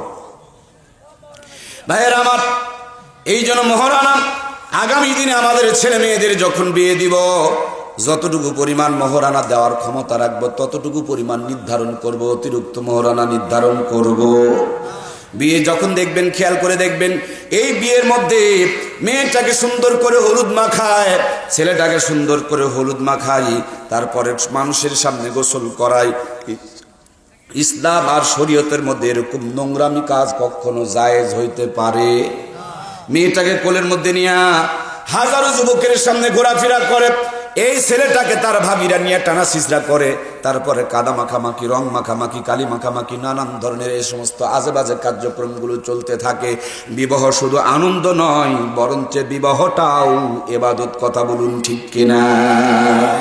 আপনি সুন্নত তরিকায় যা করবেন সবই ইবাদত। মসজিদে নামাজ পড়ছেন, এটা ইবাদত। রমজান মাসে রোজা করেছেন, এটা ইবাদত। মাথায় টুপি দিয়েছেন, এটাও যেমন সুন্নতের ইবাদত। সুন্নত তরিকায় বিবাহ যদি করেন, এই বিবাহ করাটাও। বিবাহ করার পর দেখবেন হাতের মধ্যে একটা প্লেট দিয়া, ঘরের দরজার সামনে বসায়া, হাতের মধ্যে পানের বাটা দিয়া, পান সাজায়া দেয় আর বউ দেখে দেখে 500 টাকা 1000 টাকা করে দিয়ে যায়। এরকম বউ দেখার ব্যবস্থা আপনাদের বগুড়ায় আছে ভাই? এটা আবার যারা একটু বড় লোক তারা আবার এই ফকরনি কাজটা করে বেশি। গরিবের অত টাকা নাই, ওর ভিক্ষা বউকে নতুন বউ দিয়ে ভিক্ষা করানো দরকারও। আরে সামনে প্লেট দিয়ে বসায় রাখছেন, তার মানে ভিক্ষা করার জন্য তো বসায় রাখছেন। আপনার ছেলে বিয়ে করে নিয়ে আসলো, ও এখনো বউকে কাছে পেল না, আর আপনারা দরজার মধ্যে নিয়ে সমানে কি করতেছেন? নতুন বউ সুন্দরী মানুষ মাথা নিচু করে আছে, আর আশেপাশে নানি দাদিরা এসে দেখো দেখো আমার নাতি বউ একেবারে চাঁদের চাইতে সুন্দরী, সমানে দেখতেছে আর কচ্ছে দোস্ত তুই একটা মাল বিয়ে করছিস রে। এখন এই যে দোস্ত মাল বিয়ে করছিস রে বলতেছে আর দেখতেছে, বলুন তো দেখি চোখের গিনা জেনার গুণা হচ্ছে কিনা? এ কথা বলে না কেন? যে কয়জন ভিজা সুফিগিরি আর দরবেশগিরি করছে যে হুজুর এগুলো একটা কথা হলো কোরআনের মাহফিলে, এরাই এই পাপগুলো বেশি করে, তার জন্য চামড়ার মধ্যে জলে কথা বলুন ঠিক কিনা? এ সমস্ত নোংরামি বন্ধ করতে হবে। ইসলাম এই নোংরামিকে কোনোদিন সাপোর্ট করে। বিবাহ করবেন সুন্নত তরিকায়, তা আপনার ইবাদত। কেন এখানে নাস্তিকতা, কেন এখানে বিধর্মীর আনাগোনা অনুপ্রবেশ ঘটে গেছে? কেমন যেন ওই জায়নামাজের নিচে চাউল রেখে দেওয়া, কেমন যেন ফুলের ডালা সাজানো, কেমন যেন বিয়ের আসর সাজানো, কেমন যেন আরো কত যে নীতি নিয়ম বের করে দিয়েছে। আমার কলিজার টুকরা প্রিয় ভাইরা, ইসলাম এ সমস্ত কিছু সাপোর্ট করে না। আপনার আমার জিন্দেগির শুরু থেকে নিয়ে মৃত্যু পর্যন্ত সব হবে নবীর সুন্নত তরিকায়। এটা মুসলমানের জিন্দেগি, কথা বলুন ঠিক কিনা? আমার প্রাণপ্রিয় ভাইয়ারা, বিবাহ হয়ে গেল, আপনি আপনার স্ত্রীর সঙ্গে মিলামিশা করবেন, এখানেও শরমের কোনো বিষয় থাকতে পারে। সুন্নত তরিকায় বিয়ে করলেন, ইসলামী শরীয়ত অনুযায়ী উপস্থিত সাক্ষীগণের সাক্ষাতে তোমাকে শুভ বিবাহ দিলাম। সুন্নত তরিকায় ইসলামী শরীয়ত অনুযায়ী বিবাহ দিলেন। আর মিলামিশা করবেন নাস্তিকের তরিকায়, বেঈমানের তরিকায়, বাটপারের তরিকায়, মোবাইলের মধ্যে নোংরা নোংরা ছবি দেখবেন, আর ছবি অনুযায়ী আপনি আপনার স্ত্রীর সাথে মিলামিশা করবেন। ইসলাম এটা সাপোর্ট করে না। আমার নবী ডাকতে বলেন, আয়েশা দিনের বেলা যেগুলো আমি করি সেগুলো যেমন আমার উম্মতের জন্য দিনের সুন্নত, ও আয়েশা তুমি আমার উম্মতকে বলে দিও রাত্রিবেলা তোমাদের সাথে যে ব্যবহার করি, আমার রাতের ব্যবহারগুলো তেমনিভাবে আমার উম্মতের জন্য সুন্নত। সুবহানাল্লাহ বলেন। আমার নবীজি আম্মা জান আয়েশারে বড় ভালোবাসতেন, এই জন্য নাম ধরে কম ডাকতেন, বেশিরভাগ হুমায়রা হুমায়রা বলে ডাকতেন। ওলামা হযরত আমার পাশে পাশে বসা, এমনি আম্মা জান আয়েশা লাল টুকটুকে সুন্দরী মানুষ ছিলেন, এই জন্য লাল সুন্দরী বলে হুমায়রা বলে ডাকতেন। আপনি যদি আপনার বেগম সাহেবাকে ময়না বলে ডাকেন, টিয়া বলে ডাকেন, পাখি বলে ডাকেন, ভালোবেসে ছোট্ট একটা নাম যদি উপহার দিতে পারেন, আপনি একটা সুন্নত জিন্দা করেছেন। এই নামটুকু উপহার দেওয়ার জন্য আল্লাহ তাআলা আপনারা আমলনামায় সওয়াব দান করে দিবে। নাম যেটা আছে বেবি জরিনা এটা সেটা আছে, কিন্তু আপনি একটা ভালোবেসে নাম রাখবেন, এরকম নাম আমার নবী রেখেছেন। সুবহানাল্লাহ বলেন। হাজারো ব্যস্ততার ভিতরে আপনি আপনার বেগম সাহেবাকে সময় দিবেন। আল্লাহর হাবিব সাল্লাল্লাহু আলাইহি ওয়াসাল্লাম হাদিসের মধ্যে এসেছেন, এশার নামাজ পড়ে চাঁদনি রাত আম্মা জান আয়েশাকে নিয়ে ঘর থেকে বের হয়েছে, সামনে একটা সাদা নিশানা দেখায় দুইজন মিলে দৌড় দিয়েছে। আম্মা জান হালকা পাতলা ছিলেন, দৌড় দিয়া সামনে চলে গেছে, নবীজি পিছনে পড়ে গেছে। অনেক দিন পর আবার দুইজন মিলে দৌড় দিয়েছে, এই দিন বিশ্ব নবীর সামনে চলে গেছে, আম্মা জান পিছনে পড়ে গেছে, শরমে মুখটা লাল হয়ে গেছে, লজ্জায় মুখটা মলিন হয়ে গেছে, মাথা নিচু করে আম্মা জান ধীরে ধীরে হাঁপসে গেছে, হিপে গেছে, ধীরে ধীরে যাচ্ছে। আমার নবী বুকে টেনে নিয়া ঠোঁটে গালে চুমু দিয়া ডাকতে বলে, আমার আদরের পাগলি হুমায়রা, মন কেন খারাপ করেছো, মনে কেন কষ্ট নিয়েছো, লজ্জায় কেন মুখটা লাল করে দিয়েছো? অনেক দিন আগে তুমি একবার ফার্স্ট হয়েছিল, আজকে আমি ওইটাকে শোধ করে দিলাম, যেমনি নবীজি বলেছে শোধ করে দিলাম। মা জননী এমন একটা হাসি দিয়েছে, আসমানের পূর্ণিমার চাঁদ আমার মায়ের হাসির কাছে হার মেনে গেছে। আমরা বিড়ি টানতে টানতে বাড়িতে যাই, ভাবিদের সাথে কোনো ভালোবাসা, আর আছে তো হাতে মোবাইল ফোন, কিসের বউ আর কিসের সোল, চলতেইছে ঘোষাঘুষি। ভাবিরা রিমোট টিপে আর আমরা ঘোষাঘুষি করি, দুইজনই সমানে সমান। কেউ কোনো দিকে কম নাই। অথচ আল্লাহর হাবিব বলেছেন তুমি তোমার বিবির হক আদায় করো, যদি হক আদায় না করতে পারো কিয়ামতের দিন তোমাকে আসামির কাতারে দাঁড়াতে হবে। বিয়ের পর অনেক ছেলেদেরকে দেখা যায় মোবাইলে লম্বা লম্বা মিনিট কিনে নিয়ে বাহিরে নঙ্গির এই উল্টা দিকটাকে ধরে আর 3 ঘন্টা ধরে মোবাইল। এসব হলো হিজড়া মানুষ, কথা বলুন ঠিক কিনা? বাড়িতে থাকতে হলে দায়িত্ব পালন করতে হবে, এ বেকুব দায়িত্ব পালন করার যোগ্যতা রাখে না, ক্ষমতা রাখে না, এই জন্য হিজড়ার মতন বাহিরে ঘোরাঘুরি করে। তোমার ঘরের ভিতরে আল্লাহ জান্নাতের নিয়ামত রেখে দিয়েছে, ঘরের মধ্যে তুমি বিবির সঙ্গে বসে বসে নরম করে গরম করে মজা করে আনন্দ করে প্রেম আর ভালোবাসার গল্প করবে। এই ভালোবাসার গল্পের ভিতরেও সওয়াব আল্লাহ তাআলা দান করবে। সুবহানাল্লাহ বলুন। দুইজন মিলে বসে বসে বাদাম খান, দুইজন মিলে বসে বসে মজার রোমান্টিক গল্প করেন, দুইজন মিলে বসে বসে আপনি আনন্দ করেন। এই আনন্দের ভিতরে সওয়াবের ব্যবস্থা আল্লাহ তাআলা করেছেন কি করেন নাই? আমার ভাইয়েরা, যুদ্ধের ময়দান থেকে নবীজি এসেছেন, বাসায় এসে ডাকতে বলেন আয়েশা ঘরে কি কোনো খাবার আছে?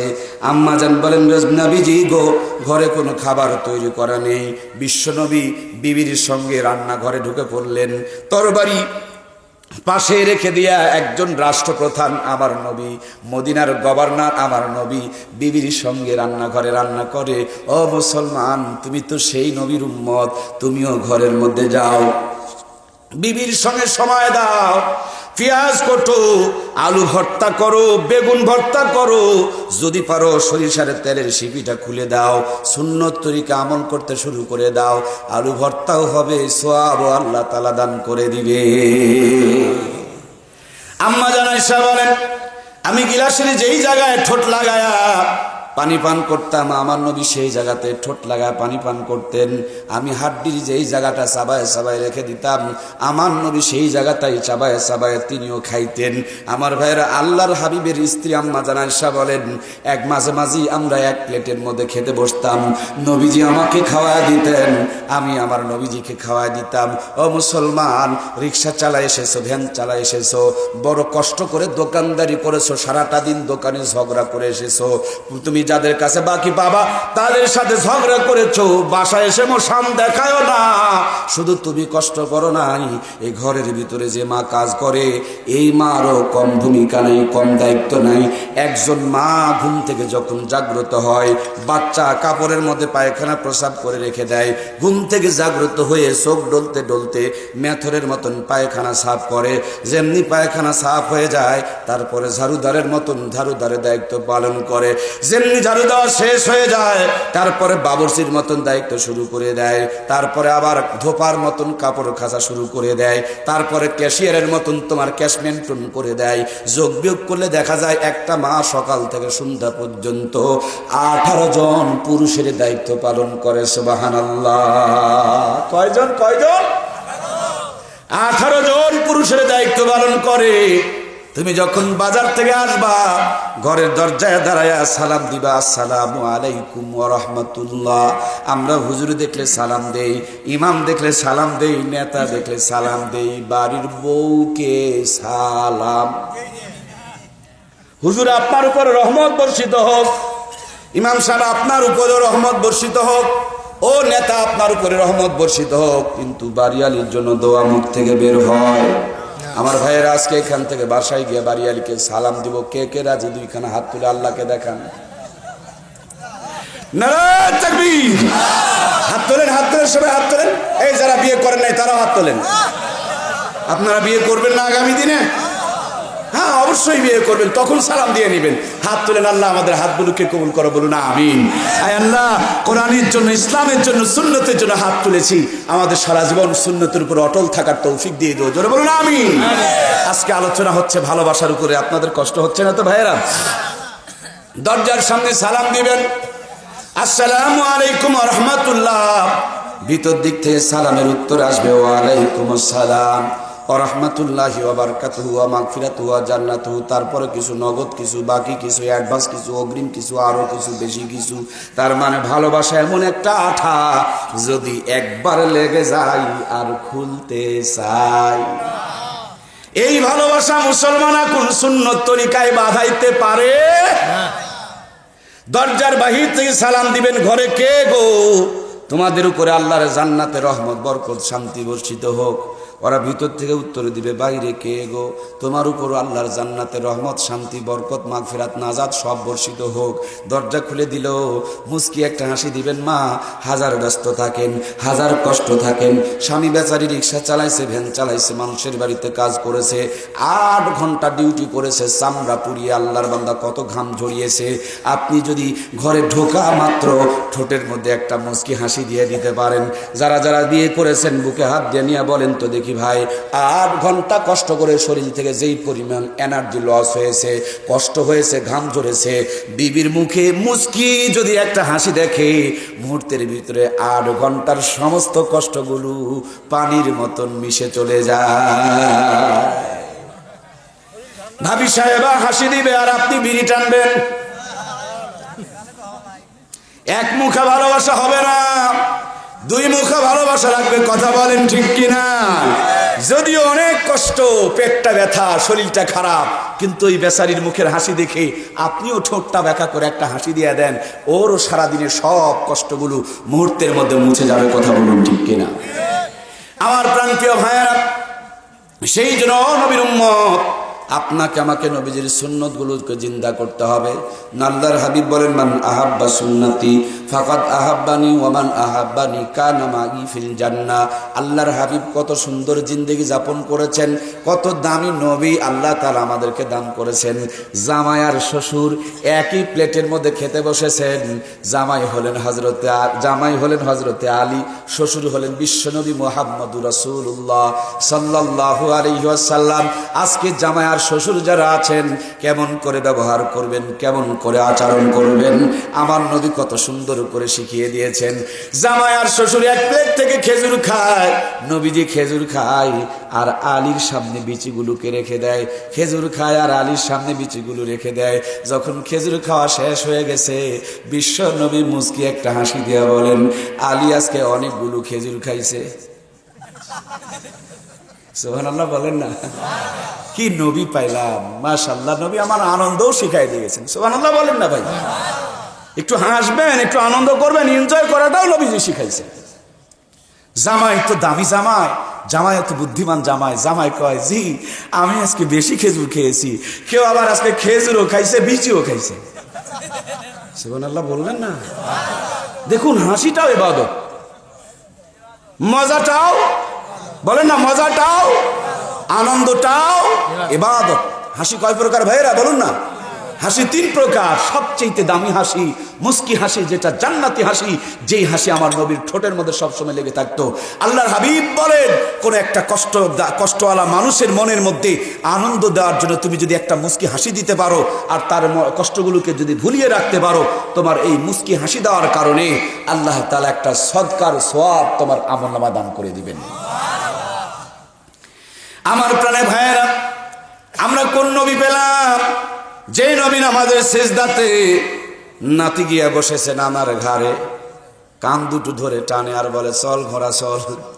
সাহাবায়ে কেরামরা নামাজের ভিতরে তাকায় দেখে ইমাম হুসাইন নবীজির ঘাড়ের উপরে চড়ে কান ধরে টানে। নিজের জীবনের চাইতে সাহাবায়ে কেরামরা আমার নবীজিকে ভালোবাসতেন। কথা বলুন ঠিক কিনা? আমার নবীর রওজার পাশে আমার হাজী সাহেবরা এখানে বসা রয়েছেন। আমার নবীর রওজার উপরে শুধু একটাই আয়াত লেখা আছে, যদি আমার নবীর আওয়াজের চাইতে তোমাদের আওয়াজটা লম্বা হয়ে যায়, আল্লাহ বলেন তোমাদের আমলগুলো বরবাদ করে দিব। নবীজি আর আমাদের মাঝে নাই। নবীজির উত্তরসূরি উলামায়ে ইকরাম আছে না নাই? আল্লাহর হাবিব বলছেন, ইন্নাল উলামা ওয়ারাসাতুল আম্বিয়া, নিশ্চয়ই আম্বিয়া ইকরামের ওয়ারিস হলো উলামায়ে ইকরাম। নবীর সামনে যদি জোরে আওয়াজ করে কথা বললে আমল বরবাদ হয়ে যায়, আলেমদের সামনে তেমনি জোরে জোরে কথা বললে তাদেরও আমলগুলো বরবাদ হয়ে যায়। আলেমকে সর্বোচ্চ সম্মান করতে হবে, কারণ নবী নাই, নবীর উত্তরসূরি হলো তারা। কিন্তু বাড়িতে বইয়ের ভয়ে কথা বলতে পারে না। যদি বইয়ের সামনে জোরে কথা বলে তখন ঝাঁটা ধরে। এই জন্য বাড়িতে নেতাগিরি চলে না। অনেক আবার মসজিদে সেই ইমাম সাহেবকে শাসন করে। কথা বলেন ঠিক কিনা? এগুলো হলো মাগিমার খা পুরুষ। কথা বলেন ঠিক না ব্যাটি? বইয়ের সাথে পারে না, ইমামের উপরে ঝাড়ি লাগায়। এই কাজগুলো ভালো হইতে পারে? আমার প্রাণের ভাইয়েরা, নবী আলাইহিস সালাম নামাজের ভিতরে হযরত জিবরিল এসে ডাকতে বলেন, নবীজি গো, আপনার পায়ের মোজার নিচে নাপাকি ভরে আসে, আপনি মোজাটা খুলে ফেলে দেন। বিশ্বনবী মোজা খুলে ফেলে দিতেছেন। সাহাবায়ে কেরামরা কেমনি যেন দেখে ফেলেছেন নবীজি মোজা খুলতেছে, ওরাও পায়ের থেকে মোজা খুলে ফেলে দিয়েছেন। সালাম শেষ করার পর আমার নবী ডাক দিয়ে বলেন, আমি তো মোজা খুলেছি, তোমরা খুলেছো কেন? সাহাবায়ে কেরামরা বলেন, নবীজি গো, আপনি মোজা খুলেছেন, আপনার অনুকরণ করেছি। আল্লাহর হাবিবের দুই চোখে পানি চলে আসলো। আজ কপাল পোড়া মুসলমান নবীজির সুন্নত আমল করে না।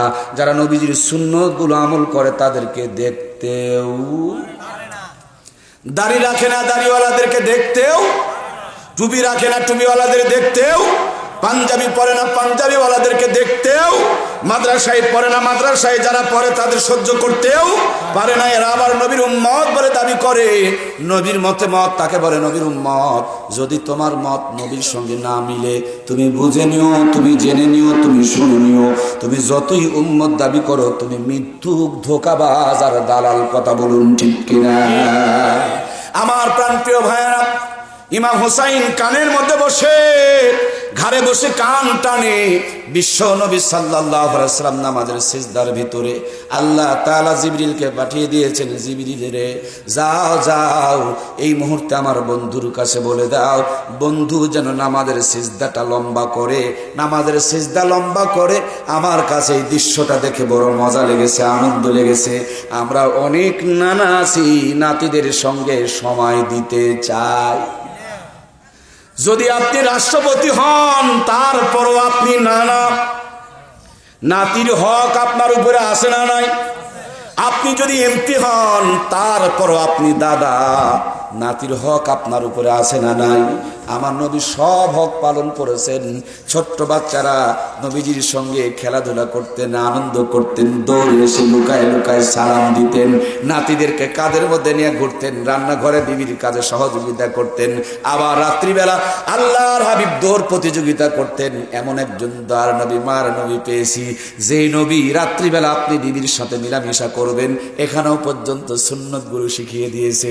গভীর রাত্রে মিলামিশা করো, রাত যখন ভারী হবে তখন মিলামিশা করো। বিজ্ঞানরা প্রমাণ করেছে আমার ভাইয়েরা, শুভ সন্ধ্যা রাত্রে যদি কেউ মিলামিশা করে তার শরীরটা অসুস্থ হয়ে যায়। আর যখন রাত গভীর হয়ে যায় ওই টাইমে মিলামিশা করলে খাবারগুলো হজম হয়, এনার্জি হয়, মিলামিশাটা আনন্দদায়ক হয়। এর ফলশ্রুতিতে মানুষের সুস্থতা এবং হায়াত পর্যন্ত বেড়ে যায়। নবীজির প্রত্যেকটা কথা বিজ্ঞান আর কম্পিউটার প্রমাণ করতেছে আজকে 100-100 সত্য।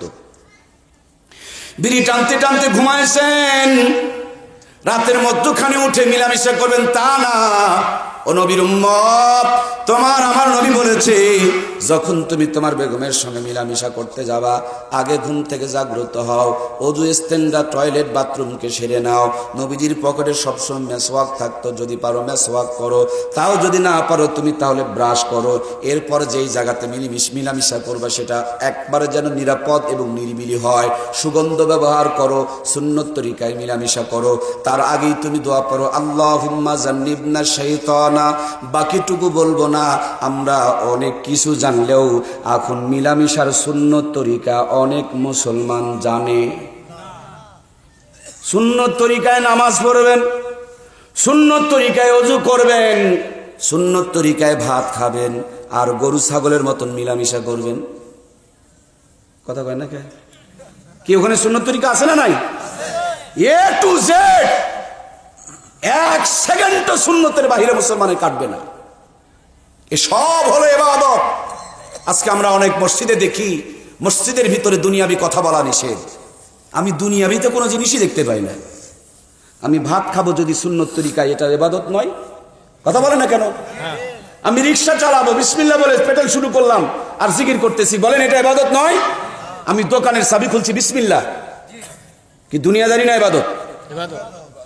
আমি চেয়ারম্যান, বিচার করছি নবীর সুন্নত তরিকায়, বলুন দুনিয়াদারি না ইবাদত? ইবাদত। কোথায় দুনিয়াদারি পেলেন আপনি? মুসলমানের কোনো দুনিয়াদারি নাই, মুসলমানের সব হবে সুন্নত তরিকায়, আর সবই হলো ইবাদত। সুবহানাল্লাহ জোরে বলুন। এখানে যারা আমরা বসে আছি অনেকেই কিন্তু এই মিলামিশার দোয়াটা জানি। এক মুরব্বী আমারে হাসতে হাসতে বলে, বাবা ওই সময় কি দোয়া পড়ার সময়?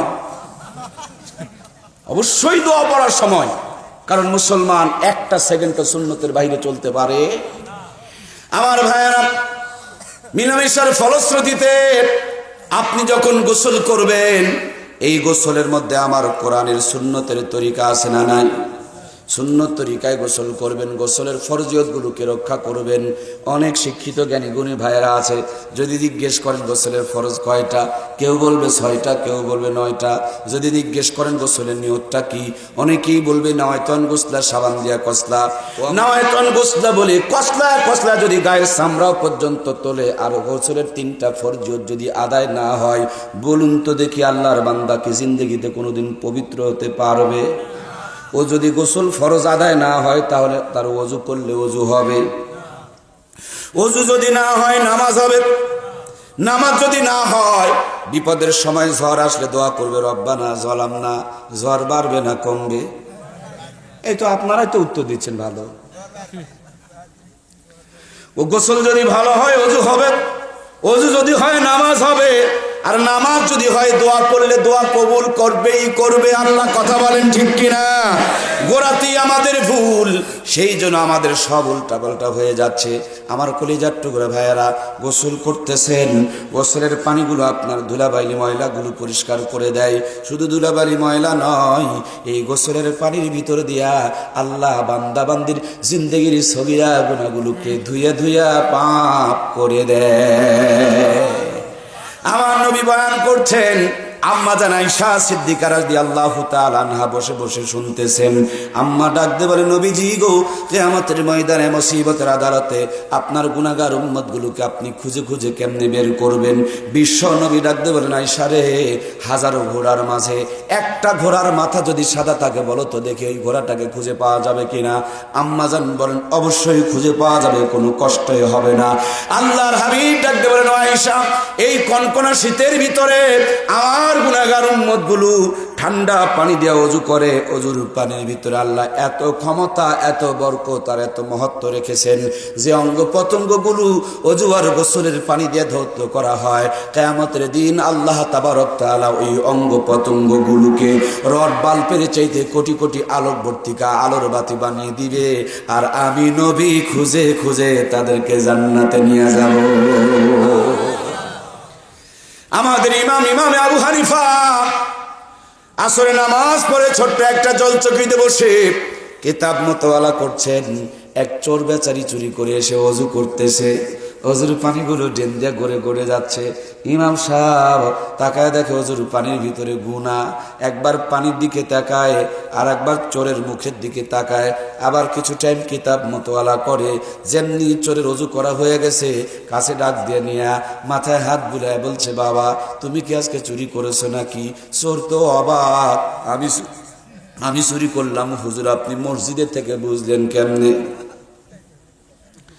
চোর বলে, হযরত আপনি বুঝলেন কেমনে?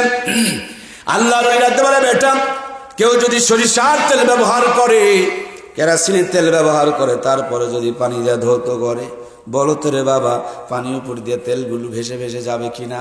চোর মাথায় ঝুঁকায় বলে, অবশ্যই ভেসে ভেসে যাবে। আল্লাহর ওলি ডাকতে বলে, বেটা সাবান মাখলে সাবান যদি তোর ময়লা পরিষ্কার করতে পারে, ওযুর পানির ভিতরে আল্লাহ এত বড় ক্ষমতা শক্তি দান করে রেখেছেন। ওযু শুধু ওযুর পানি নয়, আপনি যতই পবিত্র অবস্থায় থাকেন আর যত লক্ষবার ওযু করেন না কেন, যতবার ওযু করবেন ওযুর পানি না পাক, যতবার ওযু করবেন ওযুর পানি না পাক, যতবার ওযু করবেন ওযুর পানি না পাক। কারণ এই ওযুর পানি প্রসাব আর পায়খানা যদিও না মিশে, কিন্তু ওযুর পানি জিন্দেগির গুনাহগুলোকে ধুইয়া ধুইয়া মাফ করে দেয়। আমরা তাদেরই বংশধর। আল্লামা কাসিম নানুতুবি রহমাতুল্লাহি আলাইহি, অথবা ভারতের আমার ভাইরা দারুল উলুম দেওবন্দের আব্দুল আজিজ মুহাদ্দিস দেওলভী রহমাতুল্লাহ আলাই, দুইজনের যে কোনো একজন মুরিদের বাড়িতে গিয়েছেন। মুরিদ বেচারি মাটির বদনায় করে ওযুর পানি দিয়েছে। আল্লাহর বান্দা বদনার পানি মুখের মধ্যে নিয়েছেন, ওযু করবেন, মুখে পানি না মাত্রই যেন তার চোখ দুটো বড় বড় হয়ে গেল। তিনি যেন কিংকর্তব্য বিমূঢ় হয়ে গেলেন। শাগরিদদেরকে কাছে ডেকে নিলেন, সূরা ফাতিহা তেলাওয়াত করতে বললেন, সূরা ইখলাস পড়তে বললেন, কয়েক মর্তবা দরুদ শরীফ পড়ে আল্লাহর নামের জিকির করে আল্লাহর কাছে দুইখানা হাত উত্তোলন করলেন। ওগো আল্লাহ, যেই মাটি দিয়া এই বদনা বানানো হয়েছে, ওই এলাকার কবরে ভয়ানক আযাব চলতেছে, আল্লাহ তুমি ওই এলাকার কবরে আযাবগুলোকে মাফ করে দাও। অনেকক্ষণ দোয়া কান্নাকাটি করার পর যখন হাতটা মুখ থেকে মুছে যখন দোয়া পড়লেন, শেষ করে দিলেন, এরপর মুখের মধ্যে আবার পানি নিলেন। হুজুরের মুখে হাসি ফিরে আসলো। সুন্দর করে তিনি ওযু করলেন, নামাজ পড়লেন। সাগরিদেরা কাছে গিয়া বলছেন, হযরত জি, আজকে যেন ওযুর মধ্যে আপনাকে ব্যতিক্রম কিছু দেখলাম, কারণটা কি? আল্লাহর ওলি একদম বলে, বাবা, যে এলাকার মাটি দিয়া এই বদনা বানানো হয়েছে, ওই এলাকার কবরে এত ভয়ানক আযাব চলতেছে যে আযাবের কারণে ওই এলাকার কবরের মাটির সাথে যে মাটিগুলো লেগে আছে, আশপাশের মাটিগুলো পর্যন্ত তিতা হয়ে গেছে। আর এই তিতা মাটি দিয়া বদনা বানাইছে, বদনার পানিগুলো পর্যন্ত তিতা হয়ে গেছে।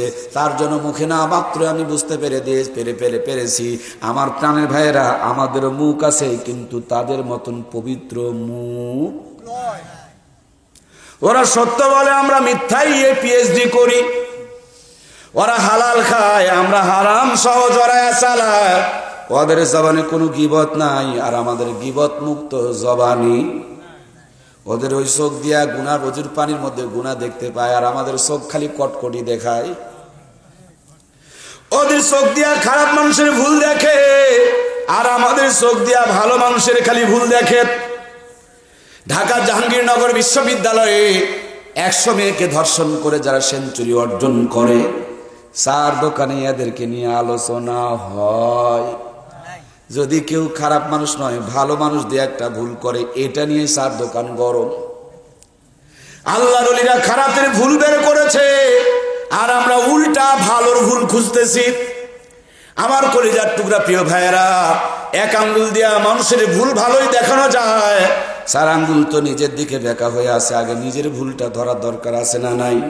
আমি তো আপনার কবরে যাব না, আমি আমার কবরে যাব, আমার ভুলগুলো ধরব, জীবনটাকে সংশোধন করব। মরার পরে বিসমিল্লাহি ওয়া আলা মিল্লাতি রাসূলুল্লাহ বলে নবীর সুন্নতের দলে যোগ দিয়া লাভ নাই। মরার আগের থেকেই নবীর সুন্নতগুলোকে জিন্দা করতে হবে, ঠিক কিনা? আমরা আজকে থেকে শপথ করি, ওয়াদা করি, নিয়ত করি, যতদিন বেঁচে আছি সুন্নতগুলোকে আমল করব ইনশাআল্লাহ।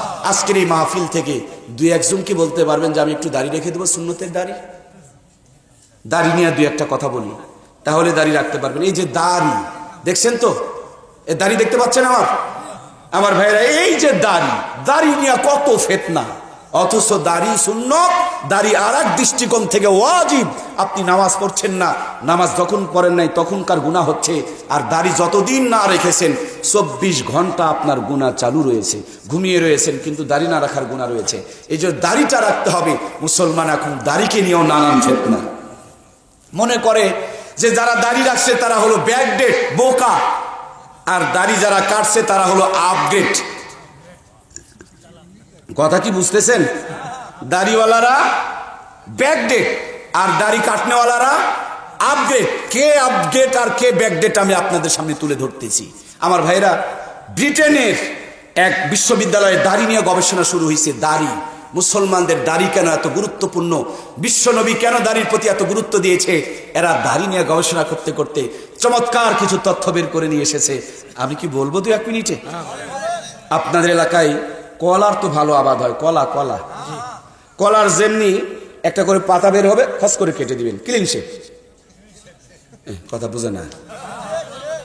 ব্যাকডেটের মতন কলা গাছ লাগবেন কেন?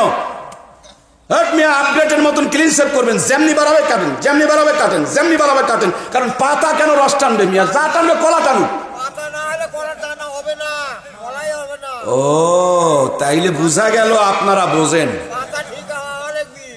তার পাতা দিয়া তোর কোন খাবার পায় না, পাই তোর নিচের দিক দিয়ে। ভাই দাড়ি খালি আপনি একটু বেশি বলিয়েন না, তাইলে আবার আমি আলোচনা গোছাতে পারবো না। জি আলহামদুলিল্লাহ। তাহলে বোঝা গেল কলার গাছের পাতার দরকার। আজকের বিজ্ঞান প্রমাণ করেছে গাছ খালি মাটি দিয়া খায় না, গাছ পাতা দিয়েও খায়। কৃষিজীবী ভাইরা কথা বলেন, খায় কি খায় না? ধানের পাতা বের হবে আর কেটে দিবেন, পাতা বের হবে আর কেটে দিবেন, পাতা বের হবে আর কেটে দিবেন, ভালো ধান হবে? হ্যাঁ, লিচুর গাছে সব পাতাগুলো নেড়া করে দিবেন, গাছটা বাঁচবে? আরে লিচুর গাছের পাতা নেড়ে করে দিলে গাছ বাঁচে না, কিন্তু দাড়ি না রাখলে এরা কেমনে বাঁচে? বাঁচে না, এরাও বাঁচে না, বেশি দিন বাঁচে না। এদের স্কিন ক্যান্সার হয়ে যায়, যৌন শক্তিতে ভাটা পড়ে যায়। এই জন্য হামদর্দ হারবারের ঔষধের পিছনে তারা দৌড়াচ্ছে। বিজ্ঞান প্রমাণ করেছে, আমার নবী তো সুন্নত বলে গেছে, বিজ্ঞান প্রমাণ করেছে আমাদের শরীরের মধ্যে চলার জন্য যা কিছু দরকার সবগুলো মুখের খাবার দেয়া নয়, পায়ের তালু দেওয়া পর্যন্ত, খালি মাটিতে হাঁটবেন সকাল সন্ধ্যা, পায়ের তালু দেওয়া পর্যন্ত আপনার মাথা থেকে এ টু জেড বডিটা, ঘরের মধ্যে এসি লাগালে চলবে না মিয়া, সকাল সন্ধ্যা মাটিতে পা দিয়ে হাঁটবেন, আপনার শরীরটা এসির মতন এয়ার কন্ডিশন হয়ে যাবে। সুবহানাল্লাহ বলেন। মাথা খোলা রাখবেন, মাঝে মাঝে মাথা খোলা রাখবেন, মাথার মধ্যে বাতাস যেন লাগে। মাঝে মাঝে সকালবেলা সূর্য যখন পূর্ব দিকে উঠবে শীতের দিনে শরীরের মধ্যে রোদ লাগাবেন, ভিটামিন ডির ঘাটতি পূরণ হয়ে যাবে। আমার কলিজার টুকরা প্রিয় ভাইয়েরা, এই শরীরের মধ্যে যত ধরনের খাবারের দরকার সবগুলো মুখ দিয়ে ঢুকানো যায় না, কিছু পা দিয়ে ঢুকে, কিছু হাত দিয়ে ঢুকে, কিছু আলো দিয়ে ঢুকে, কিছু আবহাওয়ার মধ্যে দিয়ে ঢুকে, আবার কিছু হলো এই অঙ্গ প্রত্যঙ্গ পশম দাড়ির মধ্য দিয়ে ঢুকে। জোরে বলুন না সুবহানাল্লাহ। বিজ্ঞানীরা প্রমাণ করেছে দাঁড়িয়ে যারা কাটে তাদের শরীর গবেষণা করেছে, দাড়ি যারা কাটে না তাদের শরীর গবেষণা করেছে। দাড়ি যারা হওয়া মাত্রই কাটে, প্রত্যেক দিন ক্লিন শেভ করে, এদের স্কিন ক্যান্সার হওয়ার সম্ভাবনা আছে, এদের যৌন শক্তিতে ভাটা পড়ে যাওয়ার সম্ভাবনা আছে। আর যারা দাড়ি রেখে দেয় তাদের স্কিন ক্যান্সার হওয়ার সম্ভাবনাও কম, এদের যৌন শক্তি 80 বছর পর্যন্ত অটুট থাকে। আমার ভাইয়েরা, এই যে পায়ে টাকনু আছে, টাকনু হাদিসের মধ্যে এসেছে, আল্লাহর নবী বলেন মা আসফালা মিনাল কাবাইনি মিনাল ইজারি ফিন্নার। টাকনুর নিচের যে অংশ পায়জামা অথবা লুঙ্গি দ্বারা ঢাকা থাকে, বিশ্ব নবী বলেন এটা জাহান্নামের মধ্যে যাবে। আজকে বিজ্ঞানীরা গবেষণা শুরু করলো, যারা টাকনু ঢেকে রাখে তাদেরকে একদিকে দাঁড় করালো, যারা টাকনু ফাঁকা রাখে তাদেরকে আর একদিকে দাঁড় করালো।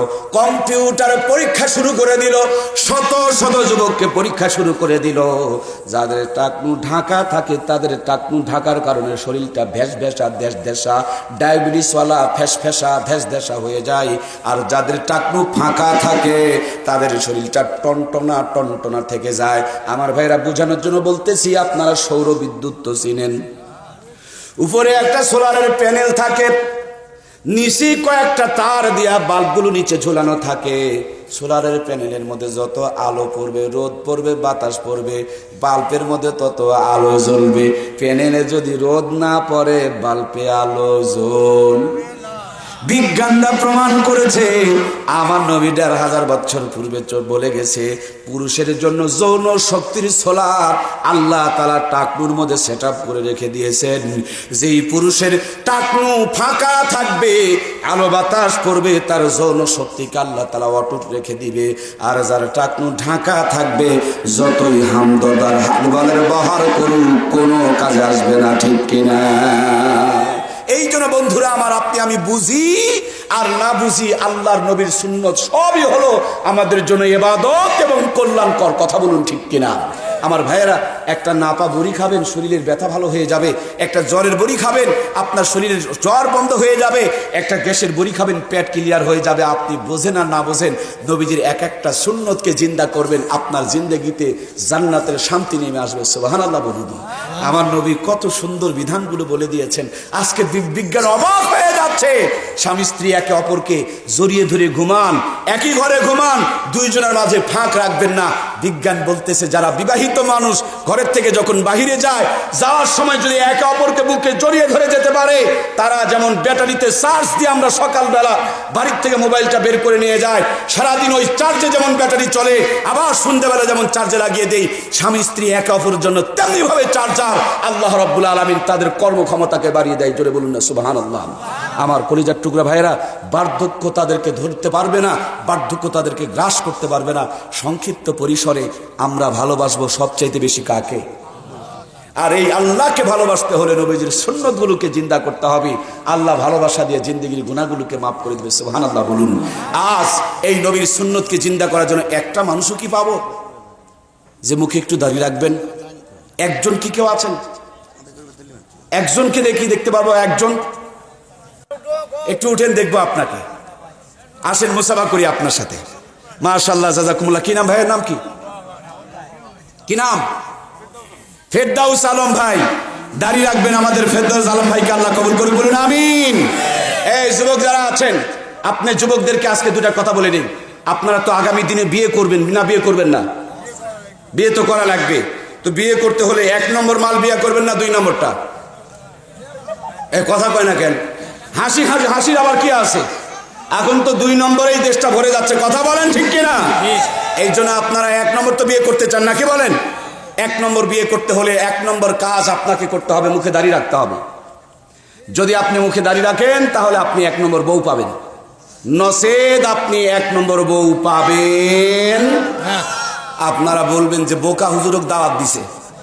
আরে মুখে দাড়ি থাকলে তো মেয়েরা লাইক করে না, মুখে দাড়ি রাখলে মেয়েরা বিয়ে করতে চায় না।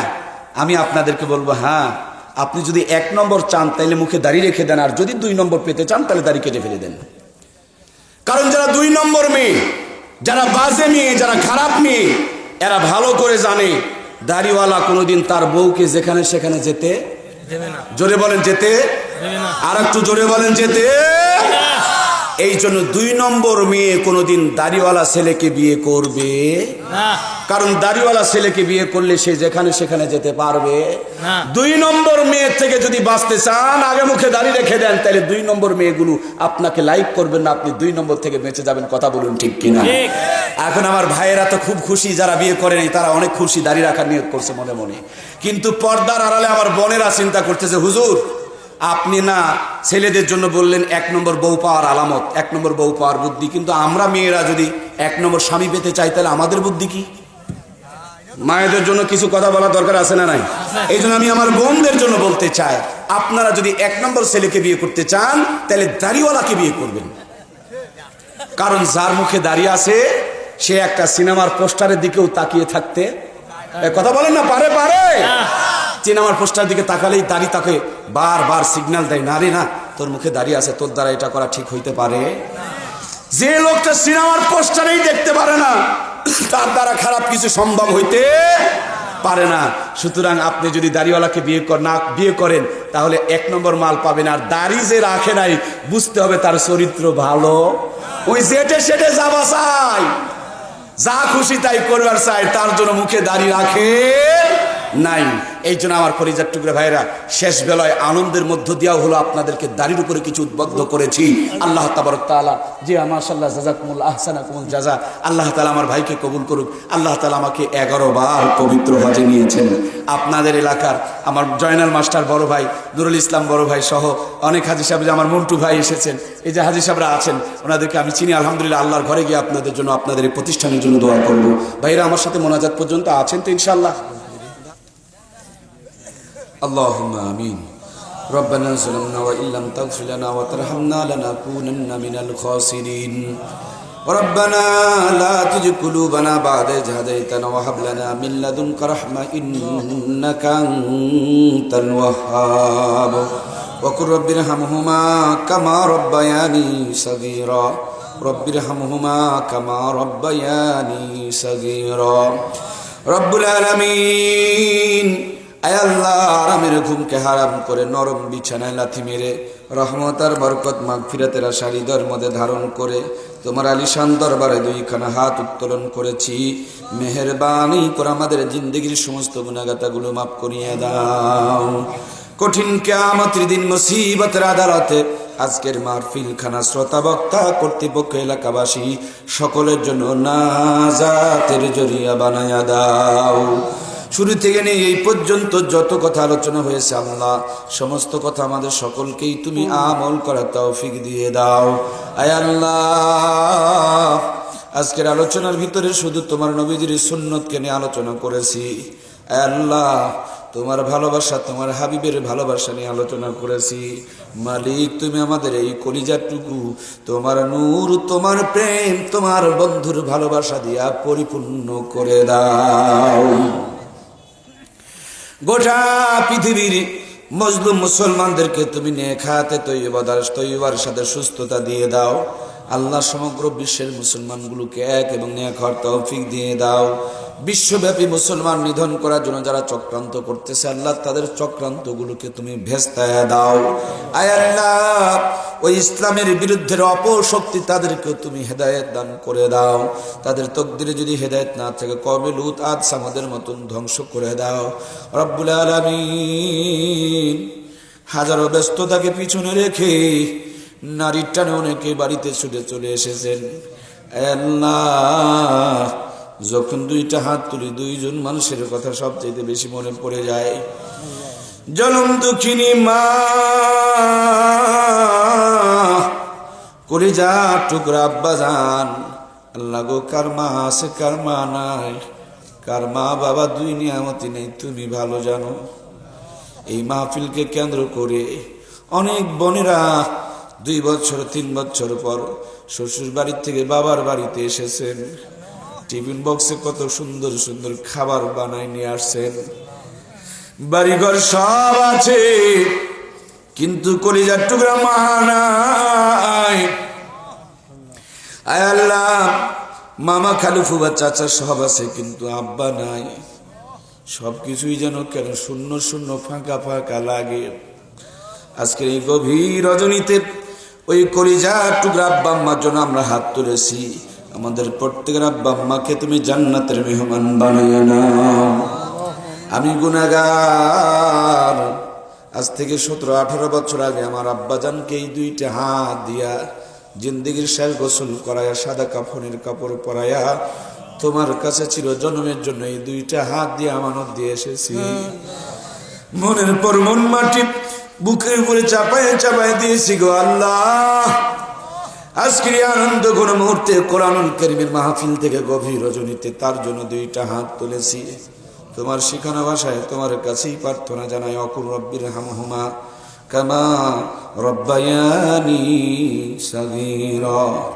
মালিক আমাদের আব্বা আম্মা ছোটবেলাতে না খেয়ে আমাদের খাওয়াইছেন, নিজে না পড়ে আমাদের পড়াইছেন, কনকনা শীতের মধ্যে থেকেও আমাদের বুকের মধ্যে রেখেছেন। আল্লাহ ময়লা কাপড় পরিষ্কার করে ঈদের মাঠে গিয়েছেন, তারপর আমাদের নতুন কাপড়ের ব্যবস্থা করে দিয়েছেন। শুধু আমাদের মুখে হাসি ফোটানোর জন্য ভালো করে খেতে পারেন নাই, ভালো করে ঘুমান নাই। আল্লাহ তোমার ইবাদত বন্দেগীগুলো সময় মতন করতে পারেন নাই। ওই কলিজার টুকরা মা বাবার জন্য হাত পেতেছি, তুমি আমাদের আব্বা আম্মাকে মাফ করে দাও। আয় আল্লাহ আমার মমতাময়ী বৃদ্ধ মা বেঁচে আছেন, আল্লাহ মাঝে মাঝে অসুস্থ হয়ে যান। আল্লাহ আমাদের যাদের মা বেঁচে আছে তুমি মা ডাক আমাদের এই 2 ঠোঁটের মধ্য থেকে কেড়ে নিও না। আরো কিছুদিন এই জান্নাতের ছায়া জান্নাতের ছাতার নিচে থাকার তুই সুযোগ করে দিও ও মাওলা। আরো কিছুদিন মা মা বলে ডেকে ডেকে সওয়াব কামাইয়ের সুযোগ করে দিও। আল্লাহ আমাদের সন্তানগুলোকে দিনের জন্য কবুল করো, আমাদের স্ত্রীদেরকে ফাতেমা আসিয়া খাদিজার মতন কবুল করো। আল্লাহ জীবনের সবচেয়ে বড় তামান্না সোনার মক্কার মদিনা, মক্কা মদিনা না দেখা কবরে রাখ দিও না। এই 2খানা হাত দিয়ে তোমার বাইতুল্লাহর চাদর মুবারক জড়িয়ে ধরে তোমাকে একটু ডাকার সুযোগ করে দিও। হাতিমে কাবার ভিতরে কবুল করে নিও, মিজাবে রহমতে কবুল করে নিও, মাকাম ইব্রাহিমে কবুল করে নিও। বারবার তোমার বন্ধু রোজার পাশে মন প্রাণ ভরে সালাম দেওয়ার সুযোগ করে দিও। একদিনের জন্য হলো ঘুমের ঘরে তোমার বন্ধুর বরকতে চেহারা মুবারক দেখায়া দিও। আল্লাহ আমার ছোট্ট হজ কাফিলা মুর্শিদে মক্কা মদিনা হজ কাফিলা তুমি কবুল আর মঞ্জুর করে নিও। আয় আল্লাহ আমার প্রাণপ্রিয় শ্রদ্ধেয় বড় ভাই জনাব আল্লাহ জয়নাল মাস্টার নুরুল ভাই, আয় আল্লাহ আমার মন্টু ভাই সহ স্টেজে যে সমস্ত হাজী সাহেব ভাইরা বসে আছেন, নিচে যারা বসে আছেন, সকলকে তোমার কুদরতে হাতে তুলে দিলাম। তাদের জান মালে নিরাপত্তাকারী তুমি হয়ে যাও আল্লাহ। যতজন আমিন আমিন করছি আল্লাহ সকলেই তোমার কাছে 2খানা হাত তুলে ফরিয়াদ জানাইতেছি, মক্কা মদিনা না দেখা কাউকে কবরে ডাক দিও না আল্লাহ। আয় আল্লাহ এই গভীর রজনী কার মনের মধ্যে কোন আগুন জ্বলছে, কে কোন ব্যথায় তোমার দরবারে হাত তুলেছে। অন্তরে জামি গো, অভাবীর অভাব দূর করে দাও, ঋণগ্রস্ত ঋণ পরিশোধ করা তৌফিক দাও, বিপদগ্রস্তকে বিপদ থেকে হেফাজত ফরমাও। আয় আল্লাহ, দুনিয়া খেরাতের সমস্ত পেরেশানিগুলো দূর করে দাও। আয় আল্লাহ, জয়নাল ভাই সহ একটা মাদ্রাসা পুরা পেরেশানির মধ্যে রয়ে আছে। আল্লাহ মেহেরবানি করে তুমি তোমার গায়বী নসরত দিয়ে এই পেরেশানিকে দূর করে দাও রব্বুল আলামিন। একজন ছোট্ট ভাই জয়নাল ভাইয়ের নাতি অত্যন্ত মহব্বত করেন, আল্লাহ আব্বা নাই, কোরআনের হেফজ কোরআন পড়ার জন্য চেষ্টা করছেন, আল্লাহ বড় আলেম হাফেজ হিসেবে কবুল করে নাও। বন্ধুবার আল্লাহ মহসিন ভাই বারবার যোগাযোগ করে মাহফিলটার নিয়ে আসার ব্যবস্থা করেছেন। আল্লাহ মহসিন ভাই সহ তার বন্ধু আহবাবদেরকে তুমি কবুল করো।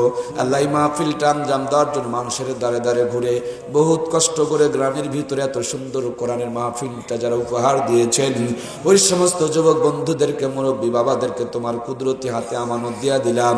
আল্লাহ সকলকেই তুমি ইমাম হাসান হোসেনের সাথে জান্নাত দান করে দিও। আমার মমতাময় মায়েদেরকে টিভির পর্দা, ছবির পর্দা, সিরিয়ালের পর্দা থেকে তুমি হেফাজত করো আল্লাহ।